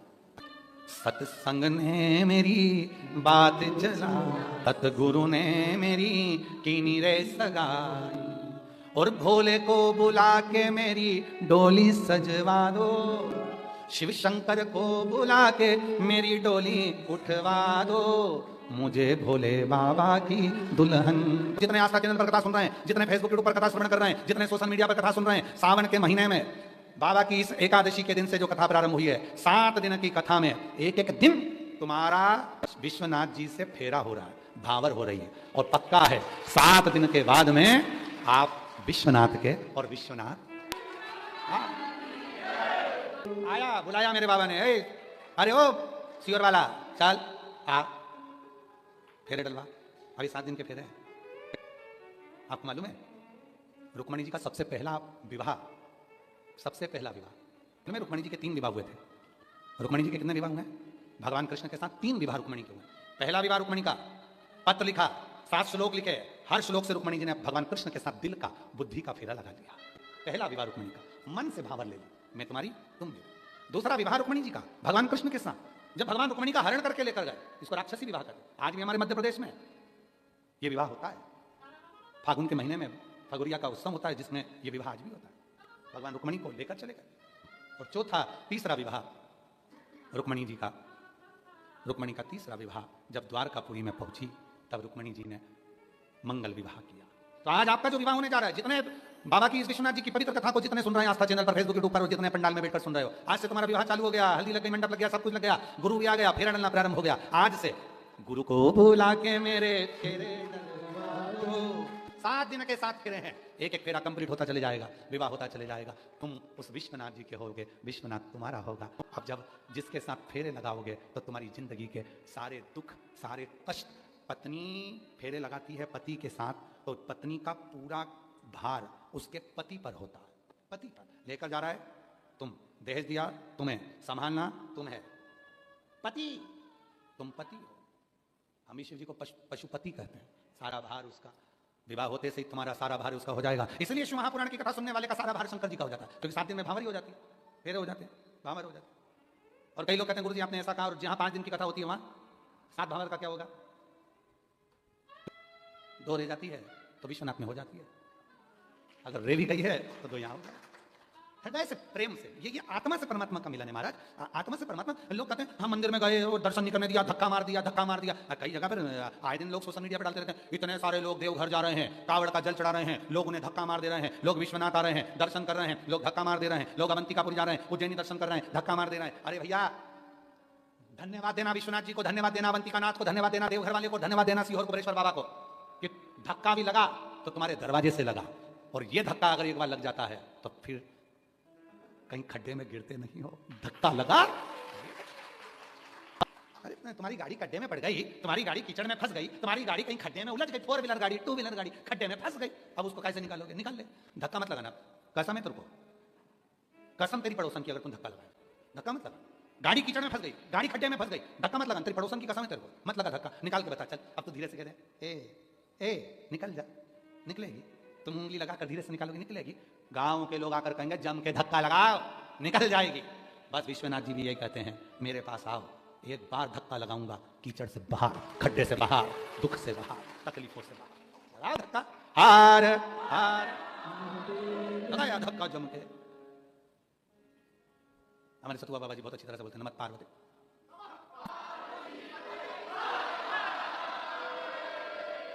हार हार, लग गया धक्का। बस ये गजब का धक्का है, बहुत बहुत।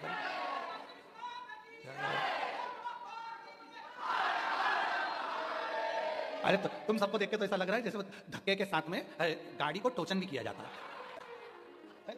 काय कैसे गाड़ी थी, सही है, गाड़ी को टोचन किया जाता है, बांध लिया जाता है। तो ये जो 2 चिल्लाए हैं ना, ये टोचन वाले ही हैं। निकल बार धक्के शंभू। और तेरी कृपा का क्या है भरोसा, कब किस पर। स्कंद पुराण कहता है महानंदा ने जितना नृत्य किया, पहले पुरुषों के सामने नृत्य करने से पहले वो महादेव का जब घुंघरू बांधती थी तो शिव से कहती थी मैं तुम्हारे लिए नाच रही हूं। तुझे में रब दिखता है यारा, मैं क्या करूं? हर एक में शिव दिखता है यारा, मैं क्या करूं? सब एक दिन महानंदा अपने नृत्य को करती और भ्रमण पर चली जाती, घूमने जाती। पार्वती जी को एक दिन स्मरण आया कि ये महानंदा है कौन? कुछ देर के लिए मेरे भोले बाबा एकांत में जाकर बैठ जाते हैं, मौन हो जाते, चुप होकर बैठ जाते। क्या देखते हैं? विजया ने कहा कि महानंदा एक वैश्या है, नर्तकी है, और नर्तकी है, नृत्य करती है, शिव जी का ध्यान उनकी ओर रहता है। अब कौन समझाए विजया को, जहां साधना फीकी पड़ जाए, जहां पर उपास फीके पड़ जाए, जहां भगवत भजन फीका पड़ जाए, वहां नृत्य और भजन ही सार्थक हो सकता है। नृत्य भजन। महाराज जी एक जगह प्रवचन में हम सुन रहे थे, महाराज जी कह रहे थे कि महिलाएं, माताएं, इनको ज्यादा भजन करना पड़ता है क्योंकि रजो धर्म से होती हैं और ऐसा होता है वैसा होता है। सारा दोष उन्होंने माताओं पर मर दिया। प्रवचन में हम सुन रहे थे, हमारा मन नहीं रहा। हमने कहा माताओं के बराबर कोई पुण्य करने वाला संसार में नहीं है। वो कुछ नहीं करती, एकादशी, प्रदोष, द्वादशी या अपने घर में साल भर में 8-10 बार भजन कर लेती है, भगवान के भजन करवा लेती है, भजन करवाती है और खुद भी करती है। उतनी देर में उसके सारे जितने भी संचित पाप हैं पूरे कुल के, वो भजन कराकर पूरे कुल के पापों को धो देती है, धो देती है। महाराज जी ये चतुर्वेदी जी बैठे हैं, इनकी बड़ी भाभी, अभी चतुर्वेदी जी आए नहीं है, वो बड़े वाले झांसी वाले, उनका थोड़ा स्वास्थ्य नरम गरम के कारण, और इनकी बड़ी भाभी, ये भाभी की जेठानी और ये देवरानी, ये लोग एक साथ बैठती हैं तो एक ढोलक बजाती है और एक भजन गाती है। और ऐसे ही उनके बड़े भैया का, वो हारमोनियम बजाएंगे तो उनकी धर्मपत्नी ढोलक बजाएगी, उनका लड़का मंजीरा बजा के भजन गाता है, कीर्तन करते हैं। देखकर खुशी होती है कि शिव को रिझाने का सबसे सुंदर तरीका है। और हमारे कुबेरेश्वर धाम पर सीहोर में हम निवेदन करेंगे, जितनी भी लोग कुबेरेश्वर धाम की भूमि पर आया करें, अगर आप अपने घर से आ रहे हो, गाड़ी लेकर आ रहे हो, तो आपसे निवेदन है 4 जोड़ मंजीरे और 1 ढोलक साथ लेकर आया करो। पूरे कुबेरेश्वर धाम में कहीं पर भी बैठ गए और 15 मिनट आधा घंटा भगवान का जो भजन गाना है गाया करो, उससे आपके जीवन के सारे दुख अपने आप समाप्त होते चले। पूरे कुबेरेश्वर धाम में कहीं पर भी बैठकर आप जब 4, 5, 8 महिलाएं आ रही हैं, 10 महिला आ रही हैं, 15 लोग आ रहे हैं, 20 लोग आ रहे हैं, अपना मंजीर अपना ढोलक लेके आओ, भजन करो, स्मरण करो, उससे दुख भी समाप्त हो। साधना का सबसे सुंदर तरीका, महानंदा शिव जी का ध्यान केंद्रित कर लेते। पार्वती को मालूम पड़ा, विजय ने कहा कि शिव जी का ध्यान तुम उस स्त्री पर है। पार्वती जी बोलती हैं शिव जी और स्त्री पर ध्यान देंगे, हो नहीं सकता, हो नहीं सकता। पर कई बार जो ये बेस्ट फ्रेंड होती है ना, ये कहीं ना कहीं कुछ ऐसा बोल देती हैं जिससे मन में थोड़ी विचलितता हो जाती है। और हमारा निवेदन है, जितनी भी तुम बेस्ट फ्रेंड बैठी हो ना यहाँ पर, जितनी भी बेस्ट फ्रेंड बैठी हो, आप सबसे निवेदन है, कभी भी किसी भी रूप में निंदा को दूर करो। निंदा हम जानते हैं, अभी हमने कथा में कहा था सीओर की कि भगवान से प्रार्थना करना, भोलेनाथ जी से प्रार्थना करना कि मेरी निंदा करने वाले, मुझे गाली देने वाले, मुझे आड़ा टेढ़ा करने वाले, मेरे को अपशब्द कहने वाले को बुखार भी ना आए। भोलेनाथ जी से हमने अभी कथा में कहा था कि शिव जी से प्रार्थना करना, हमारी निंदा करने वाले को बीमार मत करना, अगर वो बीमार हो जाएगा तो निंदा कौन करेगा, और वो निंदा नहीं करेगा तो हमें बुखार आ जाएगा। हमारे आधे रोग आधा दुख तो निंदा वाले ही काट देते हैं। इसलिए भगवान से प्रार्थना करा करो कि कोई अपशब्द बोले, गाली दे, आड़ा टेढ़ा बोले। हमें जब कई लोग अपने अपने व्हाट्सएप पे या अपने अपने फेसबुक पर जब सीओर वाले बाबा का फोटो लगाकर जब आड़ा टेढ़ा लिखते हैं ना, तो सबसे ज्यादा खुशी हमको होती है और हम कुबेरेश्वर धाम पर जाकर 2 लोटा जल चढ़ाते हैं। बाबा कितने अच्छे लोगों को रख रखा है जो दिन भर बैठकर मेरा मेल धोते रहते हैं, तो मुझे कम से कम वहां जाने पर कुछ बोलना तो नहीं पड़ेगा, मेरी सारी गवाही यही दे देंगे, सारी गवाही दे देंगे। निंदा करे कर देंगे, भगवान करे उनको खूब जीवित रखे। वो एक ट्रक के पीछे पढ़ा था बाबा जी, हमने ट्रक के पीछे लिखा था, तुमने भी पढ़ा होगा, निंदा करने वाले, चुगली करने वाले खूब जियो। हाँ, निंदा करने वाले खूब जिए, चुगली करने वाले खूब जिए, बुराई करने वाले खूब जिए, और जब तुम्हारा बुढ़ापा आए तो तुम्हारे छोरा छोरी ही तुम्हारा खून पिए। ये हमने ट्रक पे पढ़ा था, पीछे ट्रक के पीछे लिखा था, वकील साहब ट्रक के पीछे लिखा, शायद तुम लोगों ने भी पढ़ा होगा। हाँ, पढ़ा है। हाँ, तो सही गुरु के चले हो फिर तो, पढ़े सही जगह। अब विजय ने कह दिया शिव जी का ध्यान तो उस नर्तकी पर है, वो महानंदा पर। हाँ, महानंदा नृत्य करती।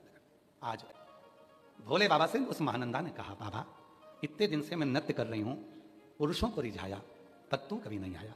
बाबा एक बार अपनी बेटी से मिलने तो आना। पूत कपूत सुने हैं परना, माता सुनी माता। बेटा बेटी कैसे भी हो सकते हैं, पर माँ बाप बुरे थोड़ी ना हो सकते। माना मैं वेश्या हूं, माना मैं नृत्य क्यों, पुरुषों को रिझा लेती हूं, पर एक दिन तो अपनी बेटी से मिलने आ।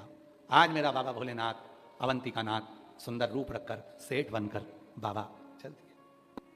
उस रूप का दर्शन कभी मौका लगे, पुरानी गीता प्रेस गोरखपुर की पुस्तिकाएं निकालिएगा, शिव पुराण पुरानी, राम कथा पुरानी, रामचरितमानस, विष्णु पुराण निकालना। उस चित्र का दर्शन आपको गीता प्रेस गोरखपुर में मिलेगा। शंकर जी के कानों में यहाँ मुर्की है और उसमें मोती लटक रहा है। कभी आपने अगर दर्शन करा हो गीता प्रेस गोरखपुर की पुरानी पुराणों में, उसमें यहाँ कल्याण में भी ऐसे फोटो आते हैं, उसमें यहाँ मूर्ति है शिव जी के और उसमें मोती लटक रहा। कोई पूछे कि गीता प्रेस गोरखपुर पर यह चित्र बनाया गया था, चित्र कौन सा है, तो ये चित्र है स्कंद पुराण के अवंतिका खंड का, जब महानंदा के दरवाजे पर भगवान देव अधिदेव महादेव कानों में मूर्ति पहनकर मोती लटक रहा है और मेरा वो घरदानी आनंद में श्रृंगार कर कर पहुंचे। पहचानी नहीं महानंदा, महानंदा नहीं पहचानी। सब पैसे लुटा रहे थे, मेरे महादेव क्या देते, महानंदा ये ले, ये शिवलिंग है, तेरे पास पूजन के लिए नहीं था, किसी ने नहीं दिया था। सब कहते हैं कि तू ऐसी है तो पूजन नहीं कर सकती, आज मैं तुझे देकर जा रहा हूं, इस शिवलिंग को संभालना। महानंदा ने कहा सेठ जी आपके पास ये शिवलिंग कहां से गया, और आज तो आपने मेरे को जीवन की सबसे बड़ी पूंजी दे दी। ये शिवलिंग आज तक मेरे पास नहीं था। सब मना करते थे, सारे मना करते थे कि तू वैश्या होकर शिव जी की पूजन करेगी, तू नर्तकी होकर शिव जी की पूजन करेगी, आपने मुझे शिवलिंग दे दिया। सेठ के वेश में महादेव ने शिवलिंग दे दिया, रख पूजन कर, साधना कर। अब तो महानंदा उसी शिवलिंग के सामने नृत्य करती। समय आया एक दिन आसपास के लोगों ने देखा कि यह वेश्या का तो परचम सब दूर हो रहा है, तो उसने पड़ोसियों ने वेश्या के घर में आग लगा दी। वेश्या के घर में आग, उस नर्तकी के घर में, महानंदा के घर में, अवंतिका खंड कहता है स्कंद पुराण का, उस महानंदा के घर में आग लगा दी। आग लगी, वेश्या गई थी कहीं जल को लेने के लिए, आई, धड़कता हुआ अपना आंगन देखा, रोने लगी। रुदन इस बात का नहीं था कि घर जल गया, रुदन इस बात का था कि अंदर मेरा महाकाल जल रहा था, शिव जल रहा, शिवलिंग अंदर था, शिवलिंग। भागी, गांव के लोगों ने पकड़ लिया, पागल हो गई, इतनी सुंदर तेरी काया जल के राख हो जाएगी, कितनी सुंदर तो दिखती है, अंदर जाएगी धधक जाएगी, पूरी आग की भट्टी हो रहा है तेरा घर। महानंदा रुकती नहीं, महानंदा नहीं रुकी, मुझे जाने दो, विश्वनाथ मेरा है, मुझे जाने दो। लोग अपनी प्रॉपर्टी को कहते हैं ये प्लाट मेरा है, ये घर मेरा है, ये जमीन मेरी है। शिव का सच्चा भगत कहता है विश्वनाथ मेरा है। ऑब्जेक्शन है बाबा जी, कई लोग कमेंट से लिखते हैं सीओर वाला बाबा कहता है महादेव मेरा, महादेव मेरा, महादेव मेरा, क्या केवल इनका है? तो तुम भी क्यों ना, तुम्हारा हम कौन मना कर रहे, तुम भी क्यों मेरा, तुम्हारा हम कौन मना कर रहे हैं? मेरा है और मेरा ही रहेगा। और आज भी विश्वनाथ की पवित्र धरा से लोग कहते हैं यहाँ मोक्ष की नगरी है। मेरे विश्वनाथ बाबा को इस व्यासपीठ से कहकर जाऊंगा, बाबा जिस दिन मेरे प्राण भी छूटे उस दिन तू मेरा ही रहना और मैं तेरा ही रहूं, इससे ज्यादा कुछ रहना, मैं तेरा रहूं। एक मंत्र दुनिया को दिया है, श्री शिवाय नमस्तुभ्यम, उस मंत्र के रूप में मेरा विश्वनाथ सदा रखना, सदा रखना। शरीर चले जाए पर वो मंत्र के रूप में वो विश्वनाथ रखेगा, उस मंत्र के वो विश्वनाथ। अरे महानंदा कहती है मेरा शिव अंदर रह गया, अरे जाने दे, पत्थर का है, पत्थर का है, जाने दे। आंसू बह रहा है, लोग पकड़ रहे हैं, धधकता हुआ अग्नि का घर जल रहा है और महानंदा हाथ को छुड़ाती है, अंदर जलते हुए घर में प्रवेश कर जाती है। अगर वेश्या होती, नर्तकी होती तो काया बचाती, नर्तकी होती तो काया बचाती, नर्तकी होती तो शरीर बचाती। अरे मेरा सुंदर शरीर चले जाएगा, फिर मुझे कौन देखेगा, कौन पैसा देगा, मेरा घर कैसे चलेगा? काया नहीं बचाई। अब ना रोको ना, तुरंत बाबा एक बेलपत्र ऐसी दे दो, मैं जजमान बन जाऊं। एक बेलपत्र दे दो बस व्यासपीठ से। विश्वास, भरोसा, और वो महानंदा भरोसा करी। सब पकड़ रहे हैं, महानंदा ने काया नहीं देखी, उसको मालूम है कि काया तो जलेगी। लोग चिल्ला करते हैं महानंदा तेरी सुंदर काया जलकर राख हो जाएगी। महानंदा कहती है मैंने सुना है वो विश्वनाथ है, शमशान में रहता है, उसको मालूम है किस मुर्दे को कैसा जलाना है, किसको कैसा जलाना है उसको मालूम है, शमशान में रहता है। कल की बातें हम बाबा जी से कर रहे थे कि हमको आना है, तो बाबा जी बोले अपन मणिकर्णिका पे बैठेंगे थोड़ी देर और वहां बैठकर खूब आनंद से शिव चर्चा करेंगे। मणिकर्णिका पे बैठकर अपन शिव चर्चा करेंगे।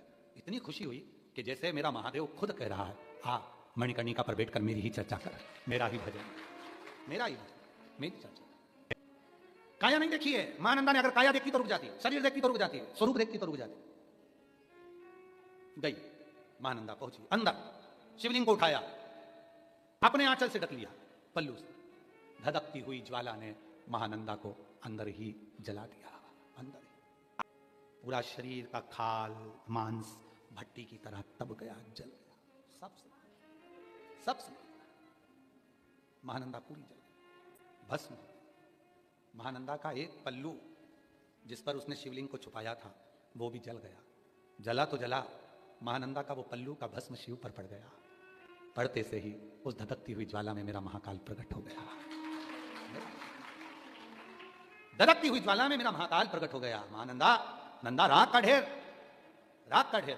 कहते हैं मेरे शंभू की आंख में जल था, एक जल की बूंद गिरते से ही पूरा जल से घर बुझ गया।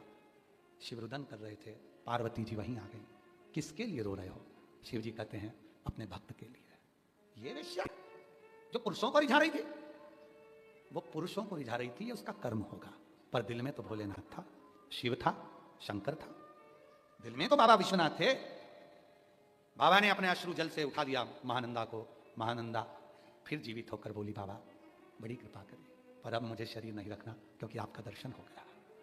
एक कृपा करेंगे बाबा, इस शिवलिंग को कहीं जाने मत देना, अवंतिकापुरी में ये शिवलिंग रहे और आपके साथ में मेरा नाम जुड़ा रहे। दुनिया के लोगों को मालूम पड़े कि भगवान व्यक्ति का कर्म नहीं देखते, व्यक्ति का दिल देखते हैं। वैश्या नहीं देखी उन्होंने, दिल देखा। कोई नीचा कर्म कर रहा है उसका भी दिल देखते हैं। देवराज नाम का ब्राह्मण को चोरी का धन लेकर गया था, दिल देखा भगवान शंकर ने। बिंदु नाम का ब्राह्मण प्रेत की योनि में पड़ गया था, उसकी धर्मपत्नी चंचुला देवी का दिल देखा भगवान शंकर ने, और ईश्वर गोरा बनकर प्रकट होकर आ गए। शिव महापुराण की कथा सुनी, भगवान दिल देखता। बाबा करुणा करना, आज मेरा शरीर तो जाने दो, अब मुझे जीवित मत करो बाबा, पर मेरा और आपका ये शिवलिंग यहाँ रहे। आज भी अवंतिकापुरी में महानंदेश्वर शिव महापुर भगवान शंकर का मंदिर विराजमान है। आज भी महानंदा के नाम से, उस नर्तकी के नाम से, उस वेश्या के नाम से भगवान शंकर का शिवलिंग आज भी विराजमान है अवंतिकापुरी में, महानंदेश्वर। उस महानंदा के लिए शिव जी उसी स्वरूप में बैठ गए, उसी स्वरूप में। कर्म न देखा जाए, कौन छोटा कौन बड़ा, किसी से मतलब नहीं। हम चतुर्वेदी जी आप लोगों की पूरी टीम को, नवरत्नों को धन्यवाद दें। क्या यहाँ जितने लोग आए, आप लोगों ने आने से मना नहीं करा कि चलो बैठ जाओ, जगह खाली है तो बैठने में दिक्कत क्या। पर उसमें आपने ये नहीं देखा कि कौन छोटा कौन बड़ा, कौन धनपति कौन करोड़पति, कौन वैभवपति कौन सत्तापति। और हमारा विश्वास कहता है आप लोगों से कोई शुल्क मुल्क नहीं लिया होगा कि हमको तो बैठ गए, भजन किया, स्मरण किया, कीर्तन किया, मंत्र जाप किया, साधुता कहते हैं, साधुता। और सत्य कहें ना हम चतुर्वेदी जी, तो हम ऑनलाइन कथा बाबा जी हम क्यों नहीं देते? उसका कारण तो हमारे पास अगर टाइम लेता है तो हम भी चाहते हैं कि ऑनलाइन कथा हो, लोग सुने, हम क्यों नहीं देते? क्योंकि लोग उसका व्यापारीकरण कर लेते हैं। पास बेचना, ये करना, कुर्सी बेचना, सोफा बेचना, ये करना, सब व्यापारीकरण कर लेते हैं। इसलिए हम जिस दिन कोई भक्त आएगा और कह देगा ऑनलाइन कथा हमारे को करना है, हमारे पर हम ये सब आडंबर से दूर हैं, उस दिन सीहोर वाला बाबा आपके इतने बड़े हॉल में आकर शिव महापुराण की कथा बात कर चला। जैसे ये नवरत्न तैयार हुए, ऐसे आप भी 8-10 लोग तैयार होकर कथा करा सकते हो, कौन सी दिक्कत वाली बात। हम आएंगे, कथा कर जाएंगे, पर उसमें व्यापारीकरण ना हो, उसमें व्यापारीकरण से दूरी हो, व्यापारीकरण से दूरी। हृदय हो तुम्हारा शिव में समाज, हृदय। महानंदा का नाम लेकर आज भी अवंतिकापुरी में महानंदेश्वर भगवान शंकर का मंदिर है, जहां आज भी वही शिवलिंग विराजमान है जो महानंदा के आंचल से ढका हुआ था। महानंदा, उससे मिलन हो, फिर क्या इच्छा रह जाएगी? कौन कहेगा भोलेनाथ जी से कि मेरे को वापस प्राण दे दो? हमें तो सूरदास जी का पद स्मरण में आता है। सूरदास जी को भगवान ने, राधा जी ने नेत्र दे दिए, कृष्ण जी ने नेत्र दे दिए, और भगवान ने फिर पूछा बताओ अब क्या चाहिए। सूरदास जी कहते हैं नेत्रों को वापस छोड़ दो, जिन नयनों से आपका दर्शन करा उन नयनों से अब दुनिया का दर्शन नहीं करना चाहता, वापिस छोड़ दो। राधा जी कहती कैसा है, अभी तो नेत्र दिए और कह रहे वापिस छोड़ दो। सूरदास जैसा भाव अपने अंदर आना चाहिए। आज के जमाने में तो लोग दिन भर भगवान से कहते रहे भगवान ये देना, भगवान वो देना, भगवान वो देना, सब कुछ मिल जाए तो भी लोग भगवान की निंदा में लगे रहेंगे कि बताओ भगवान ने ये नहीं दिया, भगवान ने वो नहीं दिया, तुझे अच्छा शरीर दे दिया, पूरा शरीर अच्छा दे दिया, घर में पत्नी अच्छी दे दी, बच्चे अच्छे दे दिए, रहने के लिए घर दे दिया, काशी का निवास दे दिया, इससे बढ़कर और तुझे क्या चाहिए, और क्या चाहिए। विश्वनाथ की धरा पर रहने वाले, काशी में रहने वाला एक एक बच्चा, साइकिल चलाने वाला, रिक्शा चलाने वाला, ठेला लगाने वाला, फल बेचने वाला, शॉपिंग मॉल चलाने वाला, सोफा सेट बेचने वाला, ड्राइंग सेट बेचने वाला, चाहे हाफ सेट फुल सेट बेचने वाला, चाहे हीरा रतन बेचने वाला, रोज विश्वनाथ जी को धन्यवाद देना, तूने सब कुछ दिया अपनी जगह पर है, पर तूने सबसे बड़ी कृपा करी जो मुझे विश्वनाथ की धरा पर निवास दिया, मुझे काशी का निवास दिया, इससे बढ़कर मुझे कुछ नहीं मिला। मिल गया जो तूने दिया था, मेरी बनारसी साड़ी, मेरा बनारसी साड़ी का शोरूम, मेरा ये शोरूम, ये सब बाद में, पहले बाबा को धन्यवाद देना कि उसने तुझे विश्वनाथ की धरा पर तुझे निवास दिया, अपनी भूमि पर निवास दिया। कौन है तुम में से ऐसा कोई जो अपने प्लाट पे दूसरे को रहने दे? है कोई अपने प्लाट पर दूसरे का घर बना दे? ये विश्वनाथ का घर है, प्लाट है, ये विश्वनाथ की भूमि है, तुम्हें रहने के लिए रखा है, कितनी बड़ी बात है, तुम उसकी भूमि पे कब्जा करके बैठे हो, विश्वनाथ की भूमि पर, और तो भी कहते हो ये मेरा घर है, ये मेरा घर है। एक बात तो शान से कह दिया करो, ये घर मेरा, पराया, सब बाद में करना, दिल से कहना विश्वनाथ। दो बहनें लड़ती थी, मम्मी मेरी, मम्मी मेरी, मम्मी मेरी, मम्मी मेरी, पापा मेरे, पापा मेरे, पापा मेरे, और जब बुढ़ापा आ गया माँ बाप का तब कहते पापा तेरे, पापा तेरे, पापा तेरे, मम्मी तेरी, मम्मी तेरी। बुढ़ापे में कौन संभाले उनको? मम्मी तेरी, पापा तेरे, और नहीं तो बचपन में लड़ते मम्मी मेरी, बाप मेरा, पापा मेरे, मम्मी। अरे सुन लो जितने भी आस्था चैनल पर कथा सुन रहे हैं, और जिनको बुरा लगे लग जाए, और आज विश्वनाथ की धरा पर कहकर जा रहा हूं, विश्वनाथ बस मेरा है, हमारा है, और तुम भी कहना छाती ठोक करके विश्वनाथ मेरा है, तुम भी कहो, काय को डरना। भगवान ईसर गोरा जी पधार रहे हैं, जोरदार ताली बजाएं।